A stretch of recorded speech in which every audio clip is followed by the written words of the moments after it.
Welcome to today's live broadcast. My name is Chris Weiser. I will be your main host for today. I'm the founder and CEO of Seven Figure MSP. Also used to own an MSP for a long time. I have my co-host, Cindy Phillips, with me today. Cindy, welcome. It's good to see you. Thank you, Chris. Great to be here as always. Awesome. So we are going to start today with our broadcast. This is a little bit of content that I've gone through before, but a lot of brand new stuff. So even if we have some of our seven-figure MSP members here, please pay attention. We want you thinking. We want you thinking cash flow, revenue, all these different things to grow your business. One of the things that I really push on is cash flow first. Change your mindset, change your life. That's a really big thing. So let's get rolling on our Double Your MRR cash flow workshop. So here we go, folks. Okay, so a couple quick things. First of all, my promise to you, Cindy and I are going to show you exactly how to add hundreds of dollars of MRR to your MSP. You should be able to double or triple the MRR you have. The more MRR you have, I get it, it's harder, but bottom line, all the stuff that we're going to show you today is going to give you executable, implementatable, is that a word? Ready to implement stuff that you can take and run with, even if you're a brand new MSP starting out. I actually often get the question, I'm brand new. Why should I invest in coaching? Why should I invest in training? Think about that. I'm a brand new certified public accountant. Why would I bother getting training before starting my business? That sounds insane. Not getting training before you start your business. But for some reason, IT guys, MSP owners, they think that they don't need to get sales training. They don't need to learn how to sell. They just need to know how to implement. The bottom line, the hardest thing you're going to do is to know how to run your business. So the most important thing to do is to know how to sell first. It's really key. It's why we focus on this.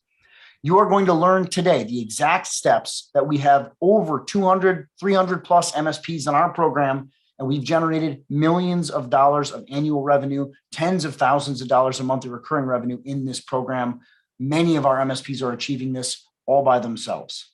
And if you will follow this process, everything I'm going to go through today, if you actually follow it, you will double your MRR in the next 6 months. That's not BS. This is a real thing. We have many MSPs that are way beyond that are in our program. Our program works. I'm going to give you a ton of free content today that if you take it on your own, you can, without question, do this on your own.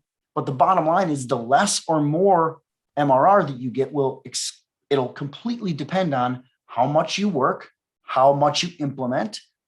Honestly, here's another factor, how much you overanalyze and how much paralysis by analysis you get. This is a major problem that Cindy and I see in our program. And we see it especially from the high tech focused MSPs that come in. They're focusing so hard on being a great tech, which is great. We're never going to say that's bad, but you got to know how to run a business too, especially if you're going to be the leader of that business. Got some things for you if you stay until the end. We're going to give away multiple prizes today. One winner that'll stay with us all the way to the end. You have to be live. We're going to give away a brand new Apple TV 4K today. You're going to get with that from us. If you are international, we have a bunch of international people here. We may just give you an Amazon gift card or a gift card of your choice to make sure that you can get the right value. But that's the value. I think we're talking like a $299 American Apple TV 4K that you will walk away with today. Also, we have one $50 Amazon gift card for our second place winner, which again, you got to stay till the end. We're only going to give that away to people that are live with us. We have hundreds of people on with us live. Plus, and everyone on this webcast will have an opportunity to win their own $25 Amazon gift card. And I also have at the end, this is brand new, something we've never, literally the first time this is being mentioned on a webcast in any capacity, a brand new, very special offer for everyone that stays with us today. Now, you're going to have some questions. For everybody that's live with us on this call, we are going to be offering some recordings, but if you're live with us on this call, you'll notice at the bottom of your Zoom window, you have a Q&A option. Your questions for me, for Cindy, put them in that Q&A. We cannot track it if it's in this chat. Chat just flies by too fast. We're going to have hundreds of people commenting, discussing all these different things. If you have an active question, please put it in the Q&A and we will answer it live at the end of the session. We're going to do a Q&A session. Usually that's 15 to 30 minutes. So depending on where it's at, but we will answer your questions live. Only if you stay all the way to the end with us. So a couple quick things. Please make sure you pay attention. That means no Facebook, no tickets. Tickets, guys. Put away your damn phones. Put all this stuff away. Put your tickets away. Turn off your computer. Other than the Zoom window, put me full screen. That's what we want to see. I want you to pay attention. No distractions. It's really key. Because if you're serious about changing your business, and it's a hard business right now, it's the best time ever to be an MSP, but it's a hard business. You have to pay attention. Please give me 60 to 90 minutes of your time. I understand there's a cost to that. You will learn a lot today. I promise you that. You will learn. And it will help you to change your mindset and to grow. That's what's really important about this. And if you don't want to do that, if you don't have time, if you can't commit, it's okay to leave. Next 60 to 90 minutes, I promise you, we have so many of our members that are going to be on this call today. It can change your life if you just sit back, believe, think about this, and start to implement. Now, you can absolutely implement your own. We're also going to have a couple of offers for coaching today. You're giving me some of your time. I'm giving you some of my knowledge. I also am going to give you a special offer at the end of the call today. Okay. All right.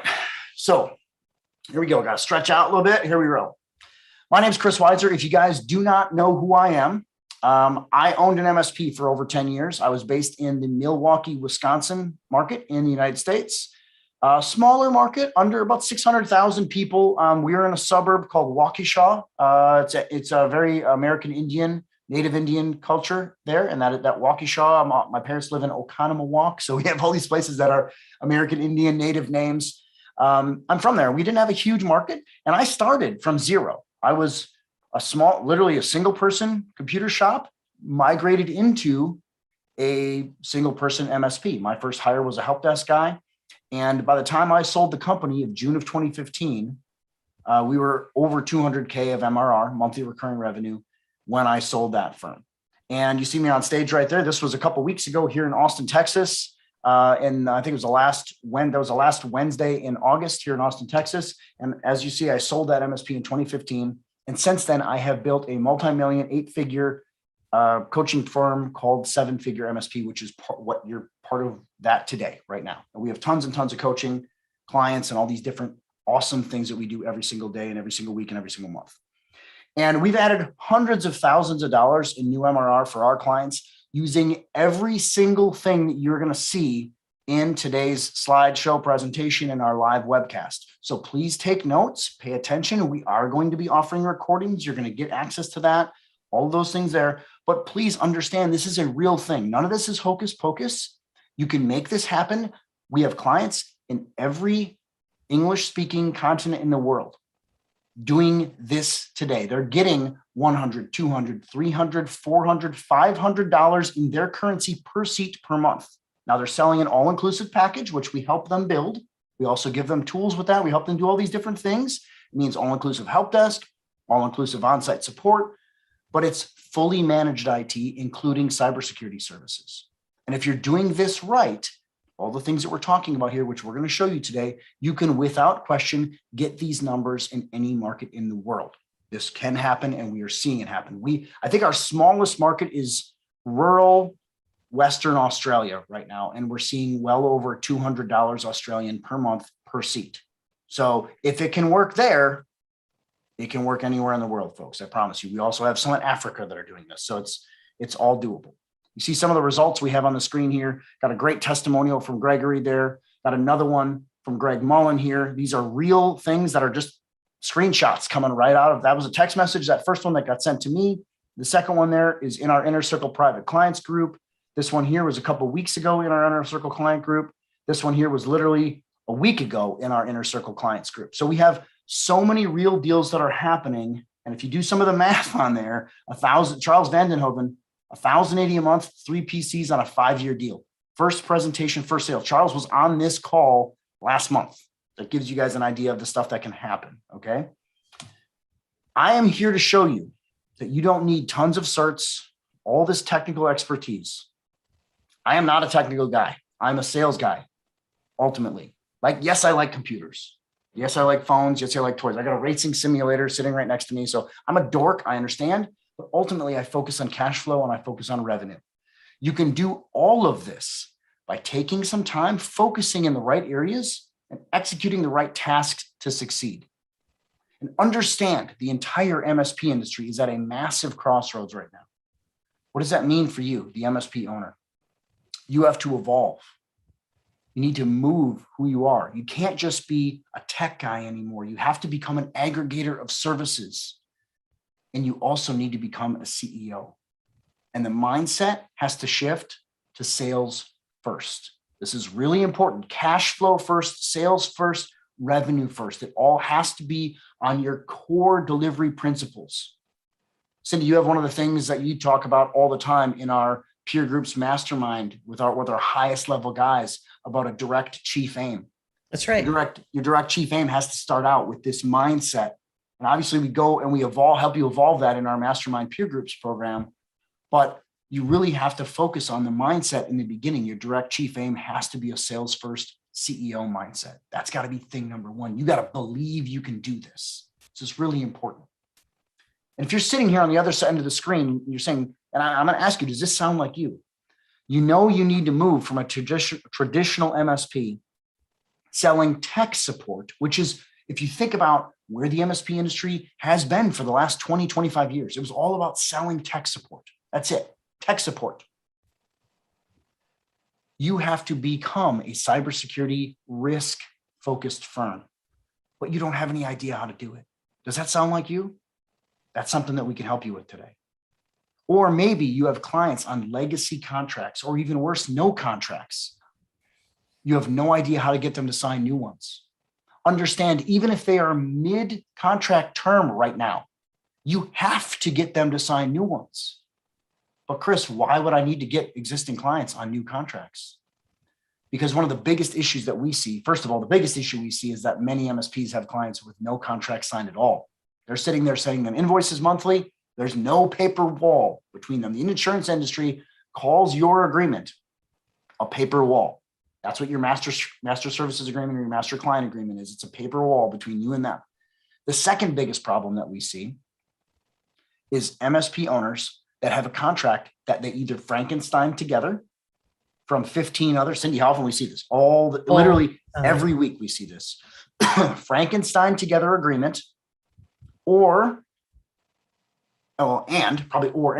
they've had these agreements that were signed for years and years. And what's happening now is the insurance industry, specifically your E&O insurance provider or your cybersecurity insurance provider for you, they're coming to MSPs on their renewal and saying, we are mandating, this is not BS, by the way, go ask if you guys are with any of these big insurance companies that give you cybersecurity or E&O insurance, ask your rep and see where it goes. Because on renewal, they're mandating new contracts with MSP liability removed. So they're forcing you to go back to your end user client and say, hey, right now I have to renew my cybersecurity insurance policy or my E&O insurance policy. I need this new contract signed. And they're like, why? What's changed? Well, it takes all the liability off of me and it puts it exclusively on you. Who's going to sign that? Nobody's signing that. So you have to have a way to do this. And they're also mandating that you go into those clients and offer full cybersecurity level protections, whether you're charging for it or not. If you want to keep them, they're mandating that you put that in if you're going to get insured. Good luck getting any client that you have to sign a brand new agreement without any incentive. That is not an incentive for them. There's no incentive there. So one of the things that we're going to do here and why we have the answers over the next 60 to 90 minutes, me and Cindy, we're going to show you the keys to solving this entire thing. We're also going to show you why they work. Please make sure in anything in life that you do, you know how to do it, but you also understand the why. This is really, really important. And your clients have to understand the why. We're going to show you how to pivot your MSP from where you sit right now, which is either, hey, if you're doing all this stuff, fantastic. But I will tell you, it's less than 2% that we see. Would you agree with that, Cindy? Am I on or off? Absolutely. Absolutely. Less than 2% of what we see of MSPs that come into our program or even come into our interview room are selling cybersecurity in any capacity. They also have no idea how to go back to their existing clients and potentially upcharge them or have the cybersecurity conversation without them getting pissed off. This is really important things that you have to start putting in. And we're going to show you how to use all of this to double or triple, hey, or more, like I said in the beginning, your existing MRR that you actually have in place right now. This is all completely 100% achievable. Our members are doing this actively right now. And if you have doubts, that is perfectly fine. We have live exercises on today's call to go through and a full Q&A when we're done. I mentioned that in my open. We'll have a full Q&A. So if you have questions, please put it in the Q&A section. I see we got 4 down there right now that are coming in. I love that. will answer those live for you. I don't care what it is. If you want to talk about your cat, we'll talk about your cat, but I will answer it live. I don't know what we'd ask, but there. We also have multiple case studies. So you can see that we have clients. You already saw 4 of them that I showed you on the screen, but we have hundreds of clients, and all these people are actively doing these things, using this, and they're all around the globe. And just remember this, as with any training or coaching you might use, period. Cindy could be the best. We could be the best coaching team in the world ever. If you do not hold yourself accountable, if you do not execute, none of it matters. This is, who do you answer to? You got to think about that. You answer to yourself, ultimately. And one of the things that we really pride ourselves here on is giving you accountability and holding your hand and really making sure that you are held to those standards. But if you don't want to do the work, we can't force you.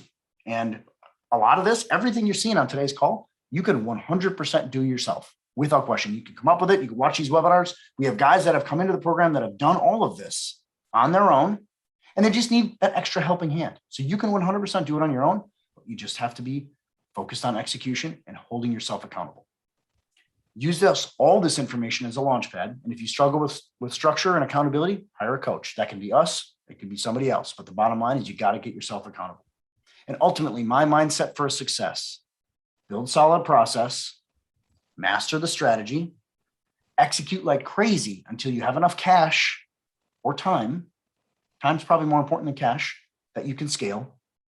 Then you delegate the pieces and recycle and repeat. So you heard me mention a little earlier about my co-host. This is Cindy Phillips. Cindy, you look way better in person than on that picture. I love it. I love it. Cindy's got a guitar and a bunch of lights behind her. I don't know what that is, but she is our head sales trainer at 7-Figure MSP. Cindy's going to be back to talk with you guys in about 10, 15 minutes here. Cindy, any opening words, anything you want to say? No, you've nailed it, right? The only thing I'll say is I've been in the channel since 2012, helping MSPs make more money. And this is the best program I've ever seen to accomplish that goal. And Cindy and I just have a blast together. So it's we've been working together for over a year and almost 2 years now, coming up on 2 years, and it's just a blast. So, okay, got through a lot of my open there. If you guys throw it in the chat, Cindy's going to be monitoring that a little bit, but it's mostly going to be Tiffany monitoring it and getting ready for the Q&A. And if you have Q&A questions, please put it in the Q&A section of Zoom. I'm going to say that a lot today. I'm just going to keep reminding you guys. So the first thing to remember about where we sit right now, actually, before I even say that, I want to caveat with, I've been in the MSP industry for a long time, over 20 years. This is the best opportunity I've ever seen that you guys have in front of you. There's more money to be had. Cindy, there was a post inside of the Inner Circle Clients group today about venture capital just dumping cash into the MSP industry and cybersecurity. Why? It's because there's an opportunity here, and it's the best thing you've ever had in front of you. But how are you going to capitalize on it? Success in the MSP industry and your business now in 2021 and moving forward, it's way more than being just a good IT guy. That was fine for a long time. I was actually not even a good IT guy. That's why I ended up scaling and hiring people. I didn't like doing it. I was not very good at it. I'm not detail oriented enough for that stuff. I'm a visionary more than I am a worker bee guy, but that's fine. I hired people and we did really well. But the bottom line is you need to believe in what you're selling. And if I ask any MSP that's out there, are you doing the best job protecting your clients against cybersecurity threats? I'm going to say 98 to 99% are like, no, I need to do more. Why aren't you doing more? Well, my clients don't want to pay for more. But the problem is, if you pick up the phone, literally pick up the phone tomorrow and talk to your number one client and say, hey, you're going to get a cyber attack tomorrow. You're going to have a $200,000 ransom. What's your plan? They're going to say, well, you're my plan. I'm going to call you, and they're going to expect you to save their day. So what happens then? Because you're not offering them all these different things, because you've allowed the client to dictate the path of support because they don't want to pay for it, because they've had no reason to. And that's a really big factor. And you need to understand that your role today in your business, I don't care if you're a one-man show or if you have 35 employees, you are now the CEO and you are no longer the tech. And it's really important. You have to understand that. And I'm going to get into some of the details on this in a little bit. I'm going to say one thing about cash first. You also have to be okay with money. I run into a lot of MSPs that are terrified of money, terrified. They don't like charging for it. They don't like, they like to have it when it just gets given to them, but they don't understand necessarily the basis of, I need to charge for money and I need to charge a lot. Lawyers don't have problems with this. Doctors don't have problems with this. Why do we? We're in the same level as them. We really are. And you may not think, some of you I know are sitting on the other end of this camera out there and saying, he's crazy. I'm not the same level as a doctor. You realize you're probably as important to a doctor than they actually are, because they're dealing with one person at a crack usually. You're supporting a client that's their livelihoods. So you're just as important as this, but you have to be okay charging for it. You also have to be okay making money. This is a mindset thing. Again, sales first, you have to be okay saving it and using it. And I know this probably seems crazy, but it is okay, 100% okay to be very profitable and not feel bad. That is a major stigma that people struggle with. And that's usually the biggest barrier that we have to fight through in the beginning, getting people okay with, and so much of this goes back to, I can't charge this in my market. I can't charge this seat price, or I can't calculate per this seat. I can't charge more than X in my market. That's not real. That is a belief that you have because of all the things you have. That is more of a cultural thing. That is more of a societal thing than it is a reality. We have broken that norm inside of seven-figure MSP. I promise you that. And it's because people are very afraid to, I'm ripping people off, or I don't want to charge too much. Do they care when they get breached and they come after you? Nope. Do they care when they're expecting you to work all night fixing a server? Nope.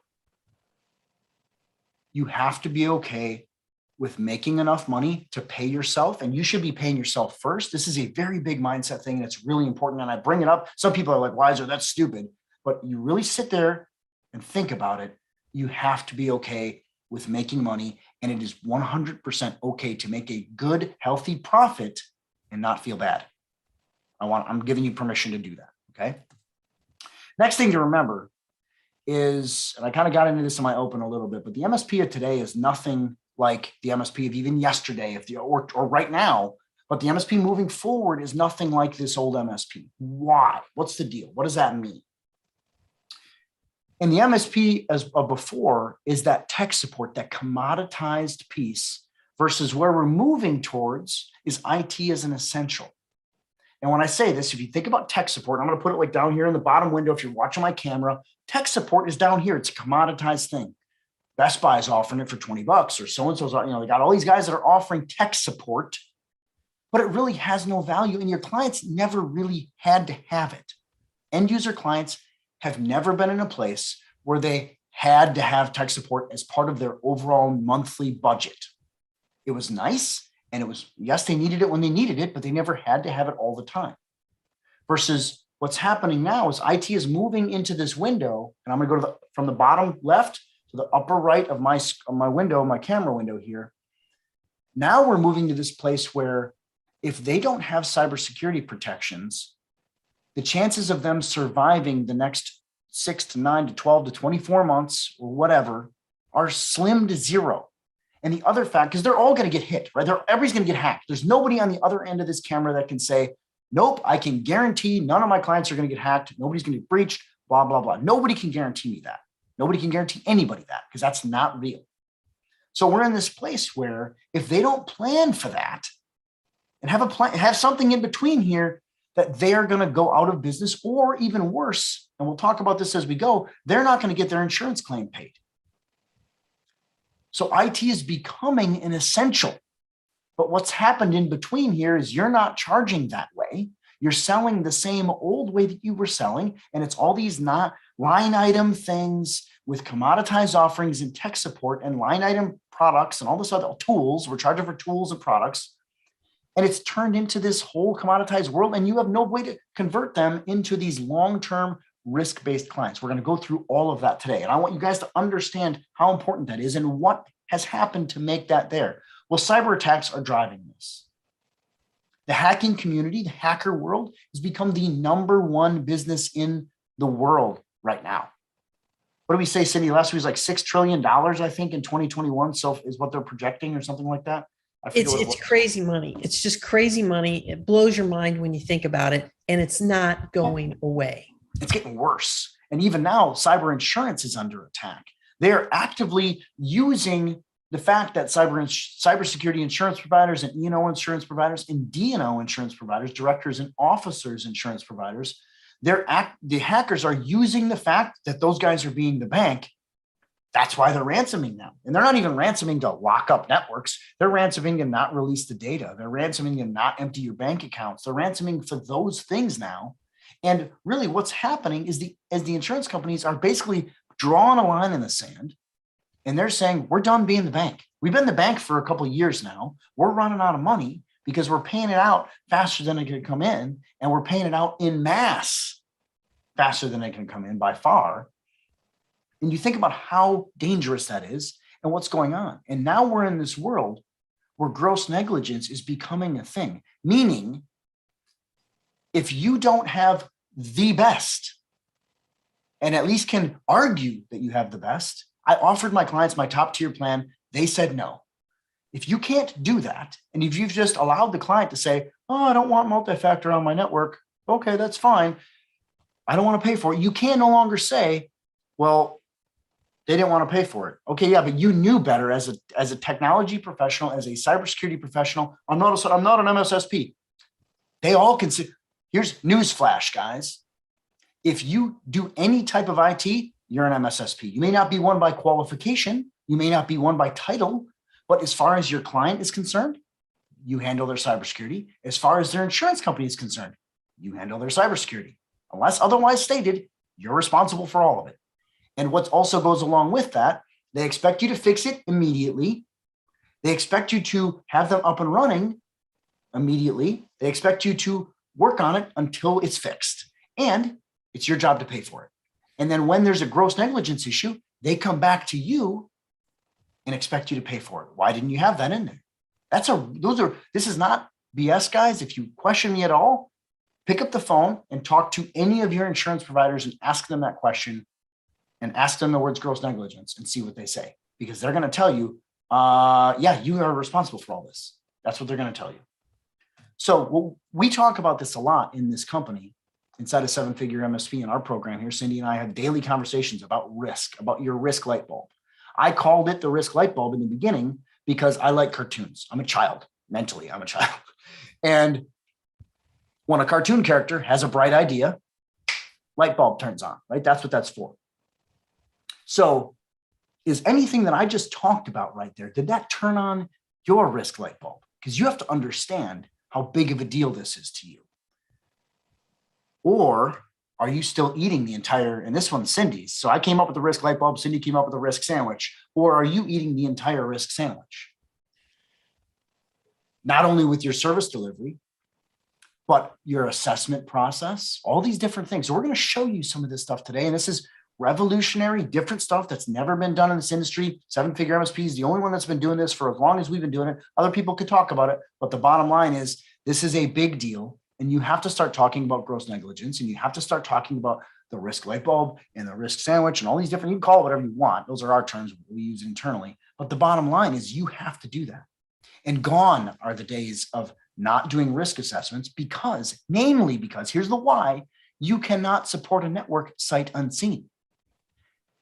If you are out there, and I don't care who you are, but if you're out there picking up clients and you're not doing a risk assessment, how do you know if there's a bad actor present? Like, I don't understand how you could even think that you could do this. More importantly, you cannot manage your own risk when you take a client sight unseen. What happens if you do that and they come after you? Like, there's so many variables that are there. And how do you even at that point, how do you refuse to charge a gross negligence? This is real stuff that's happening. And I want you guys to think about this. Your light bulb should be turning on right now. And the wheels should be turning because and some of you, I kind of wish I could see everybody's cameras here because Cindy, we do this on our onboarding calls with our brand new clients, and we look at the faces that we talk to and we realize when they have their risk light bulbs turn on because they're like, oh crap, this is real.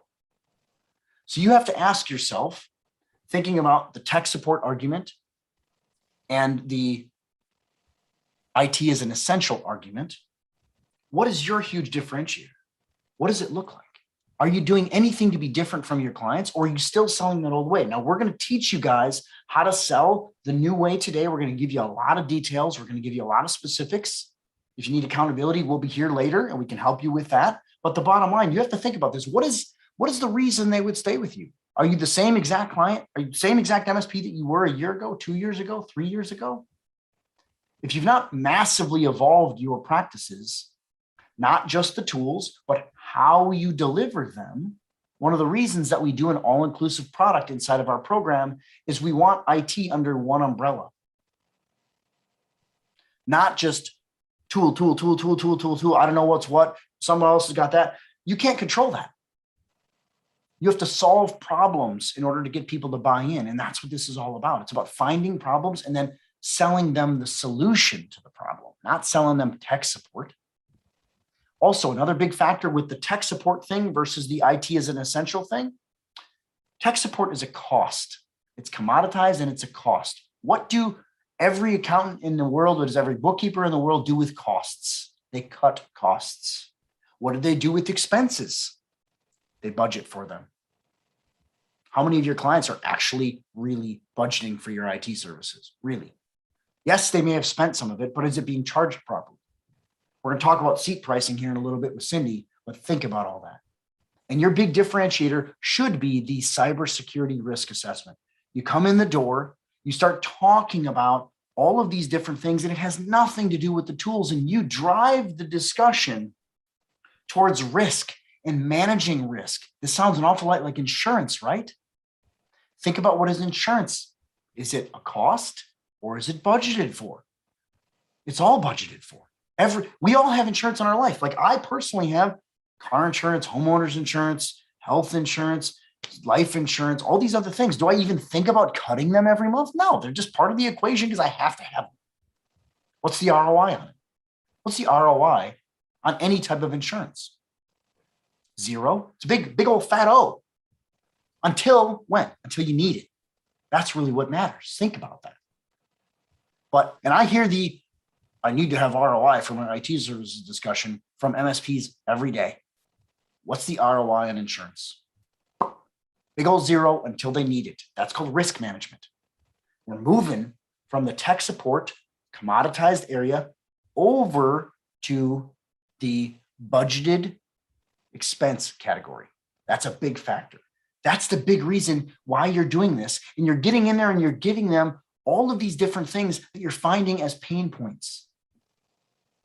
And you have to understand that your relationship with your client shouldn't just be, I'm the IT guy, I give them reports. It should be, I'm responsible for helping you protect. The word prevent is dead. You cannot prevent a thing, period. You cannot prevent a thing. And if you're telling your clients otherwise, you are lying to them. You cannot prevent a thing. You can protect and control recover. You can even help protect and control recover. You can't even fully protect. You can help protect and control recover. And think about how important that is to have a little bit of competence. And then you put risk, right? You put some of that risk on you, and some of that has to be on them to make sure they're putting the right things. That shared bond of competence is so vital to this entire thing versus just being the tech support guy or the IT guy.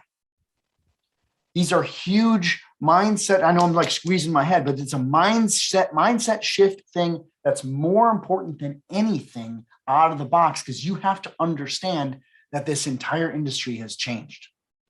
We're not just IT guys anymore. You have to be an aggregator of support and protective services and a CEO of your company to make sure they get mandated down. That's really what this is. And you have to understand what would happen if your clients get breached and they go to them and say, your insurance company goes back to your client and says, yeah, you guys only had like antivirus and anti-spam on here. Why didn't you have more than that? Our IT guy told us that.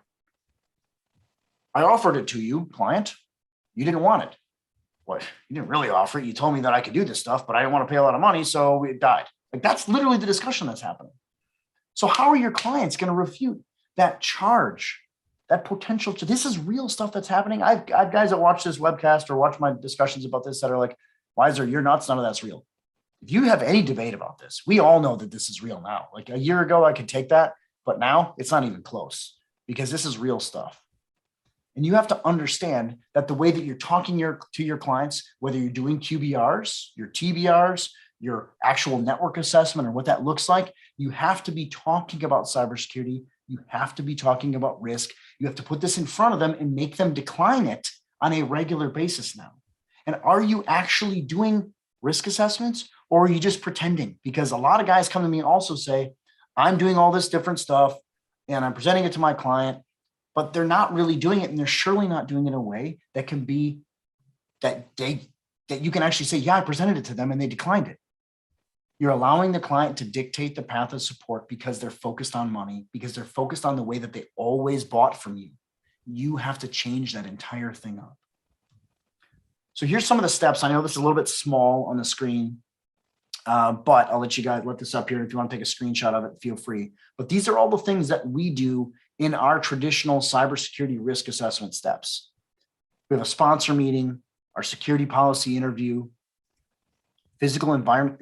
And here's what I'll tell you, this is done with existing clients, but as you're taking on brand new prospects too, this is done the same way. We don't skip steps. I don't care if it's a TBR, QBR, cybersecurity review internally. This is the same stuff that's done every time. You can call it whatever you want, but we call it a cybersecurity risk assessment. And these are the pieces that we're doing all the way down to full intellectual property review, users and systems review, dark web research, and that team behavior test. We're doing all of those things across the board. So let's dive a little bit deeper into that. We run a full network scan. That's your RMM. We provide some tools if you don't have that as part of our elite program, but we also do, and that network scan is your RMM or maybe a third-party assessment of the network, right? The actual environment. Also a physical discovery, network scan and review. And we get into the data scan. Now, this is probably the biggest piece that MSPs are leaving completely off the table because for years, all we did was back up the data. We never looked at what it is. Most MSPs still don't look at what it is. They know how much of it they have and they know where that stuff is, but they don't know what the contents actually are. When if you think about what are hackers after, they're not coming in to steal laptops, folks.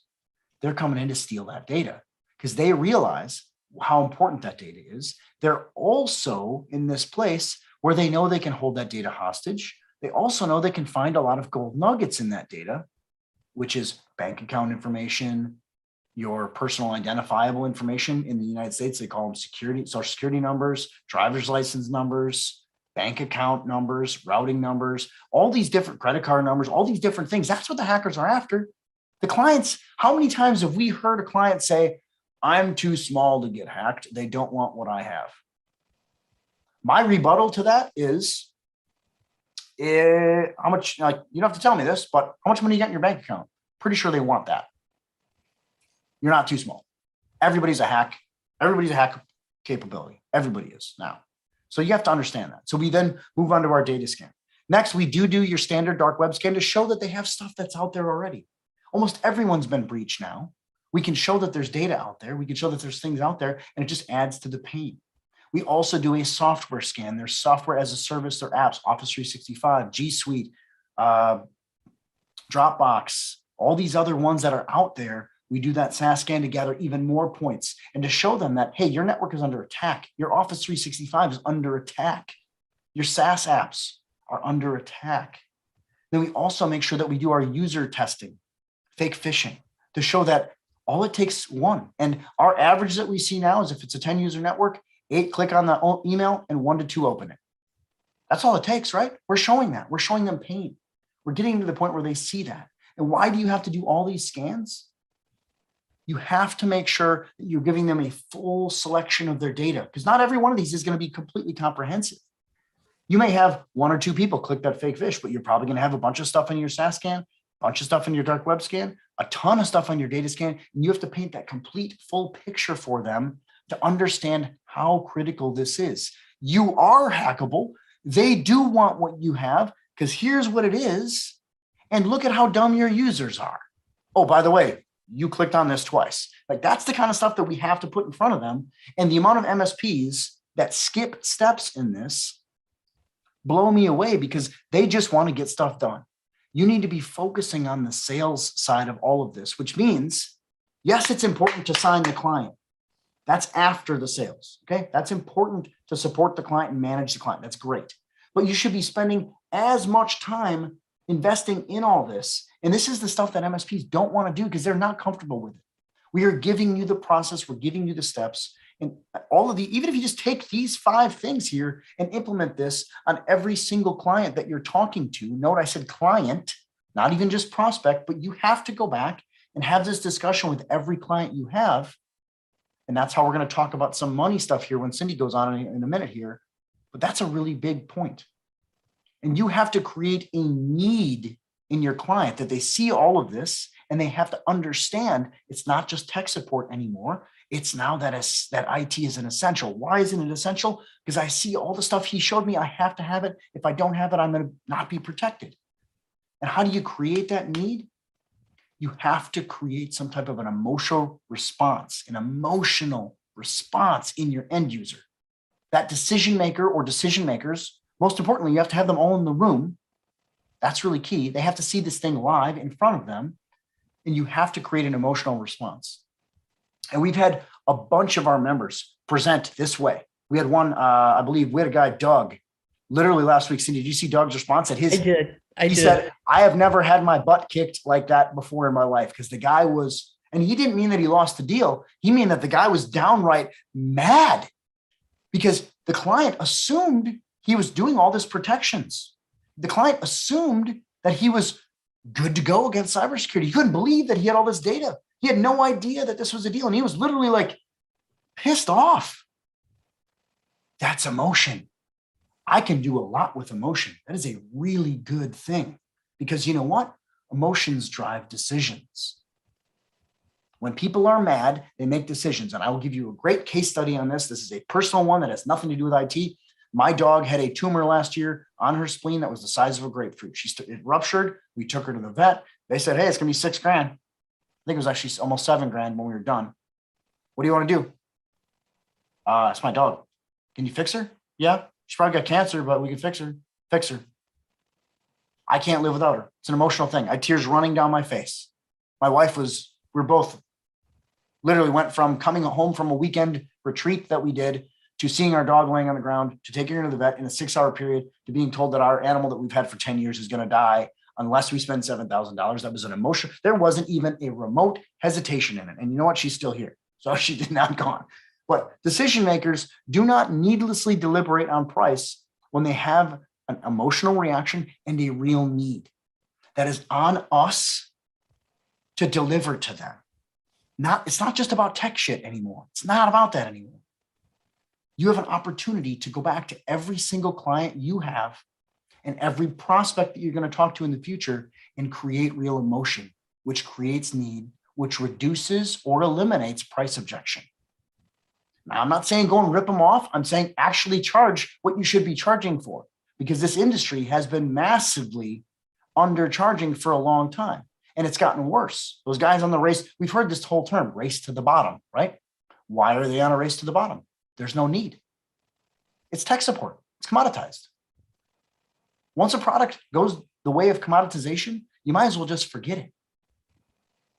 Who's got the cheapest? That's the mindset. And if you're fighting that battle in your market, you have to change, because there's no bottom. There's no value in what you offer. You have to flip the script, reframe the mindset of yourself and your clients and your prospects. You can absolutely do that by creating emotion, by creating need. That's why this program works. That's why what we do works, because it's all about showing the reality of the situation, making sure they understand there's a shared bond of competence. If you don't do something about this, it's not a matter of if anymore. Can anybody not agree with it? It's not a matter of if they get breached, hacked, ransomed, whatever. It's going to happen. It's just a matter of when and who's going to be responsible, which scares the living daylights out of me for all of you guys. And how do you free those emotions? How do you make people there? You build rapport. You establish trust by putting all these things in place. You have a real sales process. You ask and answer questions, and you show and deliver what those consequences are. I'm not talking about FUD. There's no FUD anymore, folks. FUD is fear, uncertainty, and doubt. This is real stuff that is happening every single day. Who's actually paying for it? And I want you to think about that. It's a really important discussion. And if you walk away from this meeting with nothing but, holy crap, Wiser got me thinking, I done my job. That's really important. Okay, I'm going to take a minute to break here. I'm going to bring Cindy on. Cindy, I want to make sure that you can control the screen here. And then I'll let you go for a little bit. Let's see how this goes. Let me just press a button here. And there we go. There we go. All right. So listen, everything that Chris has shared with you so far is exactly what we do. What I'm going to try to do here in the next few minutes is take a deeper dive into the situation inside your business. So just to be very frank, what I'm going to do is I'm going to walk you through parts of what I do when you join our system and come into our onboarding. And I'm going to explain why we do what we do, because it is irreversibly entwined with why the process works. Okay. So the first thing is, what is the why? Why are we successful? Why are we able to have this sales first mindset? And why are we able to help our clients recognize what the true risk is in their business? And it's very simple. Cybersecurity is the wedge issue. Things have changed. Cyber attacks are way up, and it is incumbent upon you, the MSP owner, to respond to this external threat. And so my question for you is, what are you doing about it? Chris mentioned something really key when he said earlier in the presentation that many times in the past, MSP business owners have allowed the client to dictate the path of support. And frankly, that's the road to hell, right? That's the road to incredibly commoditized situation with massive risk. And so the why you have to stop doing that is because what's going on with cybersecurity and those attacks, it's completely the wedge issue. Now, there's an opportunity here, which is kind of rare, and it's a little bit like getting cake and ice cream at the same time. And here's how it works. Because cybersecurity attacks are up so high and things have changed so dramatically, you've got a unique opportunity to do two things. It's to use cybersecurity risk assessments to, number one, minimize and drive down your own risk. And number two, raise your MRR, increase your MRR.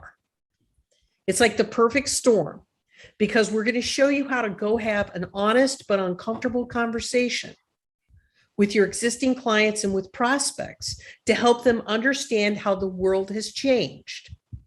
And what it's going to do is it's going to bring much more highly qualified opportunities into your business, where you're able to not only protect the client, but protect yourself.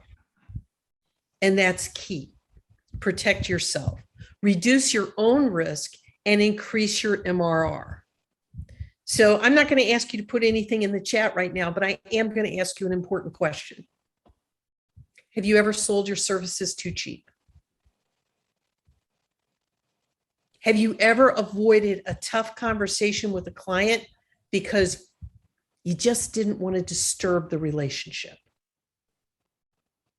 When you go through our program, what we do is we give you a framework that makes those conversations a win-win for both you and for your client. And yes, there's going to be emotion in the conversation, like Doug saw last week when his client got angry, but his client wasn't angry at Doug. He was angry at the situation. And that gave Doug an opportunity to do what? Two things: reduce risk and increase MRR.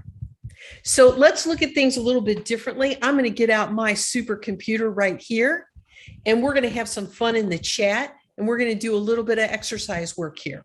So I'm going to ask you to, get out your thinking cap, And let's play here a little bit in the chat. And the first question I have for you is, how much revenue does a 10-person company generate per month?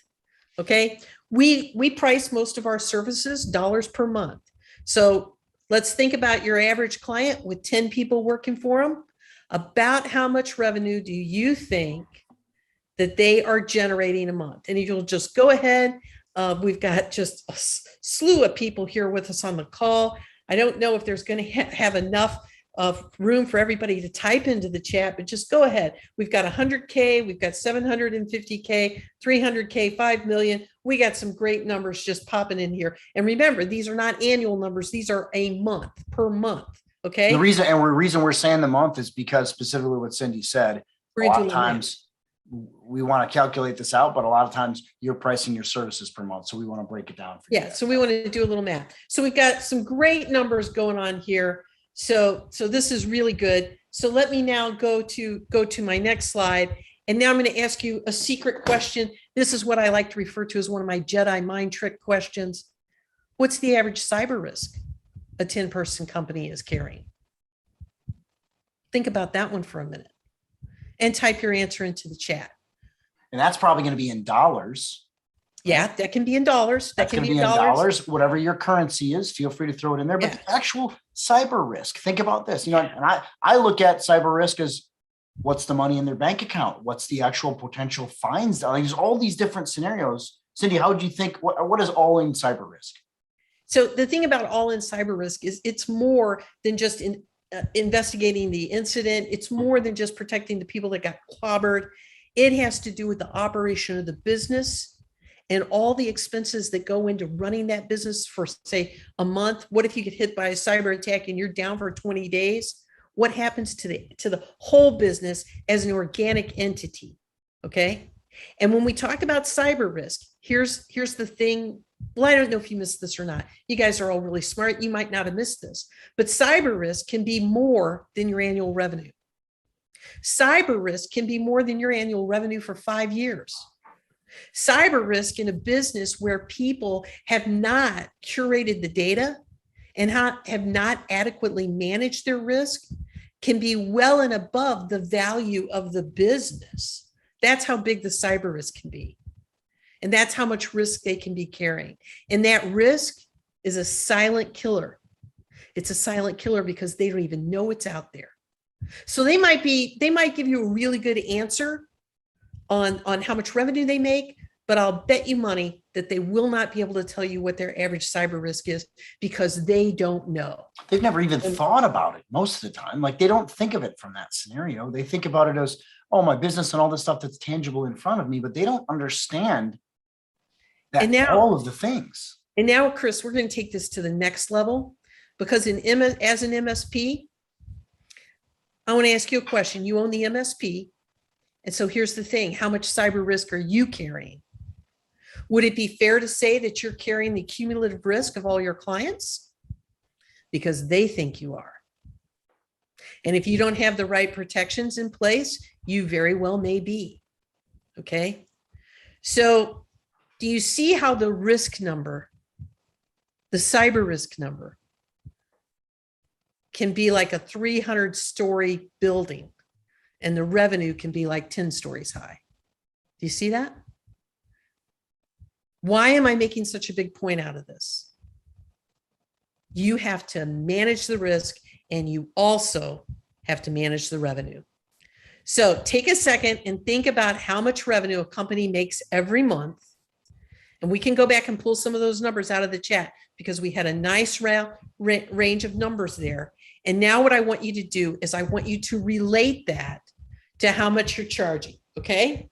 So when you take how much you're charging, and let's say for a 10-person company, 10-person company, right? What are you charging for that 10-person company today? What are you charging for that 10-person company today? And think about the fact that what you're charging, I want you to relate that to what the revenue is. Keep in mind, Cindy, we see this all the time. And for all you guys that are watching, we have a couple of Facebook ads that are up there that we talk about, that our average that we see that comes into our interview room in this program is about $63 per month per seat is what the average MSP is charging for their services. I'm not saying all inclusive. I'm just saying on average, this is what they're seeing. So here's the thing that happens. Here's the thing that happens. For whatever reason, you are where you are. And the real question is, how are you going to get out of that trap? How are you going to manage your own risk and get yourself in a position where you can actually offer the client a full stack, a real cybersecurity stack, and start managing their risk as well as your own? How are you going to do that? You certainly can't do that on 60 some odd dollars per seat. And you can't do it by apologizing for asking your client to do more. As a matter of fact, you've got to stop apologizing and you've got to stop asking your client what they want. And you've got to pivot the conversation. And that's what we teach you how to do. We teach you how to pivot that conversation. Now, when you use the mindset that Chris talked about earlier, and remember that you are no longer in the IT support business, you have the opportunity to make everything change. So when we want to make everything change, we ask a different question. We don't ask the question, what are you charging today? Because that's in the past and I don't care. Instead, we ask the question, what should your services cost for a 10-person company per month? And so I want you to put that in the chat. What should you be charging? And then I'm going to tell you some stories in just a minute about what people are charging. Because I got to confess, Chris does a really good job of what I want to call under promising and over delivering. That's like his motto. But my job here is to help you expand your mind and to think about where you really want to go with your direct chief aim for your business and to understand how to get from where you are to where you want to be. So 2K, 10K, these are great numbers. Typically, we see people that are charging very low numbers. They come into the program and the first thing they say to me is they say, Cindy, I can't charge $300 a seat in my territory. It won't work. And depending on how strongly they hold that belief, we spend anywhere from 1 day to 90 days breaking down that belief. And when they go out on the sales call, they close the deal, they call me up, they've never been happier. And it works, right? And it works because things have changed. Cyber attacks are way up. Cybersecurity attacks are the wedge issue. They drive emotion. They put more than the business at risk. And just stop for a minute and ask yourself, what's more than putting the business at risk? They put every business owner's identity at risk, their life, their livelihood. When people get hit by these attacks, you and I both know that a lot of times they don't come back from it. So when you turn on the decision maker's risk light bulb, things change, and they change in a dramatic way. If I've been successful at all in the last 5 minutes in turning on your own risk light bulb, then your life is going to change as well, because you're going to realize that you can no longer afford to sell your services at bottom of the barrel prices with 40% of the coverage that people really need, because you know what they need. You know they need password management. You know they need 2FA. You know they need data encryption at risk and in transit. You know that they need role-based user support, where only the right people get the right data at the right time and nothing more and nothing less. You know what they need, but for whatever reason, you've let the uninformed business owner that is your client or prospect dictate the path of support. And frankly, that's the road to hell. It just straight up is.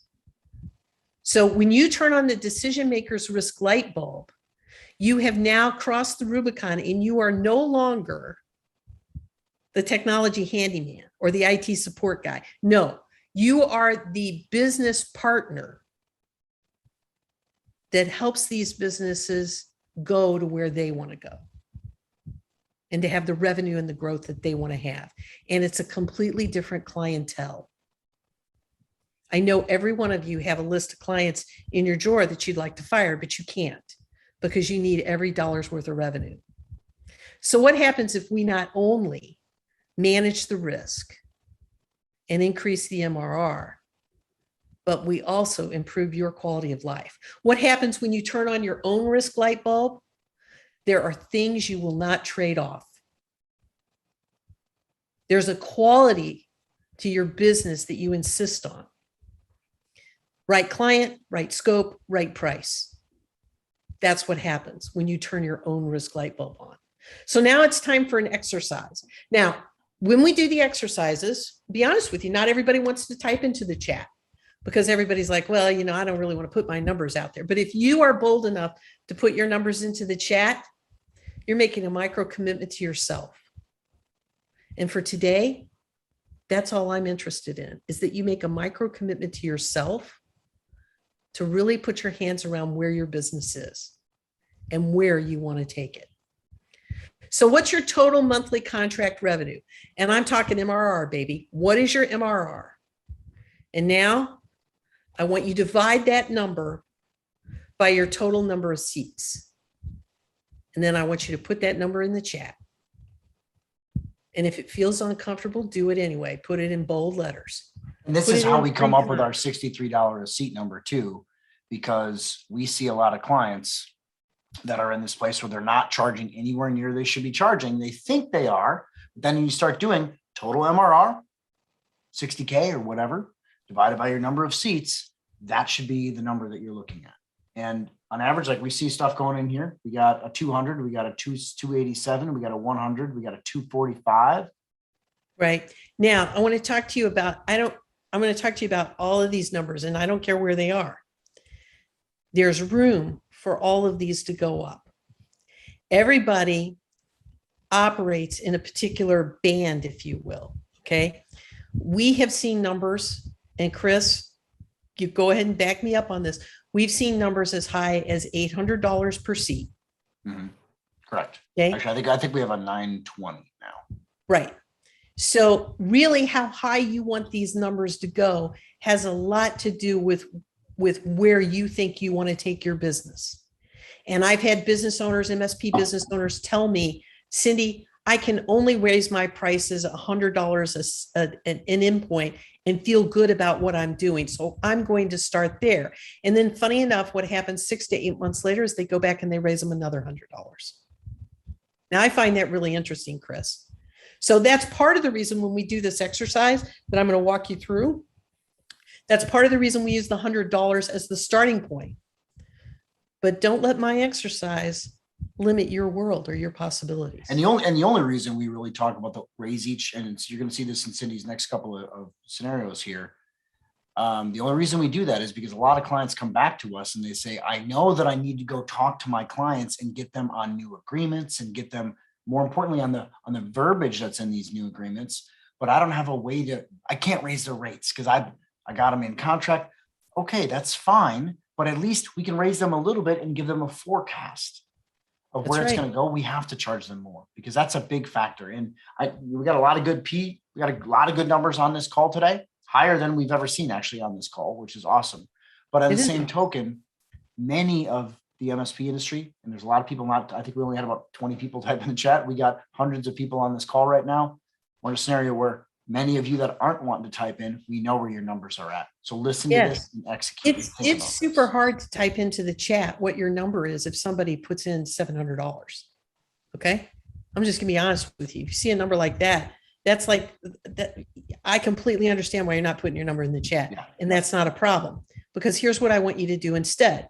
I want you to take half of your seats and add $100 a seat to it. And that's really how I walk people through getting their sales upgrade goal. On our first coaching call, I ask you if you'll give me permission to be your pointy-headed sales manager. And if you do, I'll stay with you and I'll help coach you until you make your first sales goal. So if you've got 100 seats, take 50 seats, multiply that by 100, that gives you a $5,000 upgrade goal. And I'll help walk you through the system until you get that $5,000 in your MRR.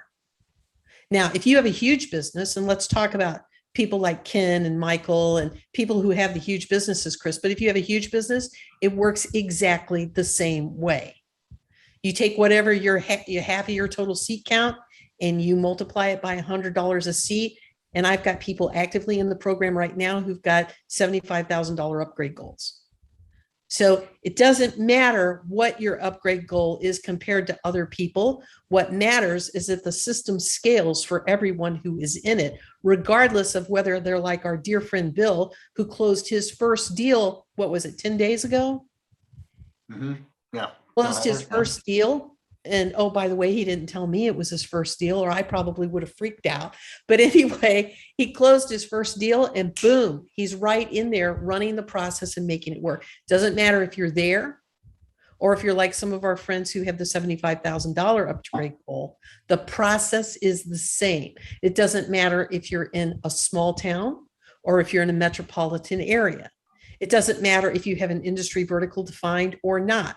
What matters is that you're willing to run the play the same way every time and never skip steps. So when you take this upgrade goal that we've just helped you calculate, that's what you should be able to do in the first 180 days with 7-figure MSP Elite with the Inner Circle group. That's the coaching program. Chris is going to talk to you later. Now, can you do this goal yourself? Absolutely. So if you're on the call today, figure out what your upgrade goal is, and then ask yourself, when was the last time I held myself accountable like a pointy-headed sales manager would do? And that's where things get really interesting. Okay. And frankly, Chris, that's why a coaching program like ours helps, because what it does is it helps people make the commitment to doing the behaviors that drive the change. There's no magic science. There's no secret formula in all of this. But what there is a very positive group of people who are all interested in making investments in their business. And that's what this next slide basically shows. We've had multiple clients that, for example, have gone from 6,000 in MRR with 100 seats, $60 a seat, and they drag up their business to where they've got 16,000 MRR. They're up 120K a year. And then the question becomes, what investments are they going to make in their business now that they couldn't make when they were in their prior situation? And frankly, we've seen a lot of businesses come into the program where people are really in what I call the stress position. They don't have enough cash flow in their business to do the things they know they want to do to take themselves up to the next level. And in every business model, there are these places where the maturity of the leadership and the revenue and the cost is kind of like a balancing act, right? I call it a three-legged stool that's going up the side of a mountain. And you've got to kind of keep that stuff balanced so that you can get to the next level. So no matter where your business is, if you're crashing into one of those places where you're bumping into the next level, cash flow, as Chris says many times, what do you always say, Chris? On the next slide, I think. Cash flow solves all problems. I actually have people argue with me on that, and they're like, "No, it doesn't solve any problems because I'm going to change how." No, but I promise you, and I actually said this on. We had our tech talk call this afternoon that I moderated for a while, and I said to one of our members, if we go in there, she had all these issues with how is she going to roll this and how she can do it. It was all tech stuff. And I said, let me ask you this question. If you close this client at $300 a seat, can you afford to outsource some of this? And she said, yup. I was like, cash flow solves all problems. Like it's that you have to allow yourself to get out of the past. Honestly, that's a big factor. And Chris, there's been a theme going through the chat about EBITDA and about net cash flow and all that kind of stuff. And one of the things I just want to say in response to that as sort of a topic or a question is, yes, we do track net. And we do understand that revenue is for show and net is for dough. Okay. So it's just like you drive for show, you putt for dough in golf. It's the same kind of thing in running one of these businesses. So make no mistake about that. You know, this isn't just about how much top line are you doing, but driving your behaviors down to where you're putting it in the bank or you're doing whatever it is you want to do with it. So that brings me to the next topic, which is the pivot. Okay. So you've got to pivot the equation. You've got to pivot the conversation. You've got to pivot what you do with the prospect and with the client, particularly with a lot of times with your clients, because they've seen a lot of the same behavior from you year after year after year. And they're not experts on the world. They certainly aren't experts on the fact that things have changed and cyber attacks are way up. And so really what it comes down to is who's going to eat that risk sandwich, right? Who's going to eat that risk sandwich? And here's what happens. If you want to know whether or not you are eating the risk sandwich today, simply call your clients and ask them this one question.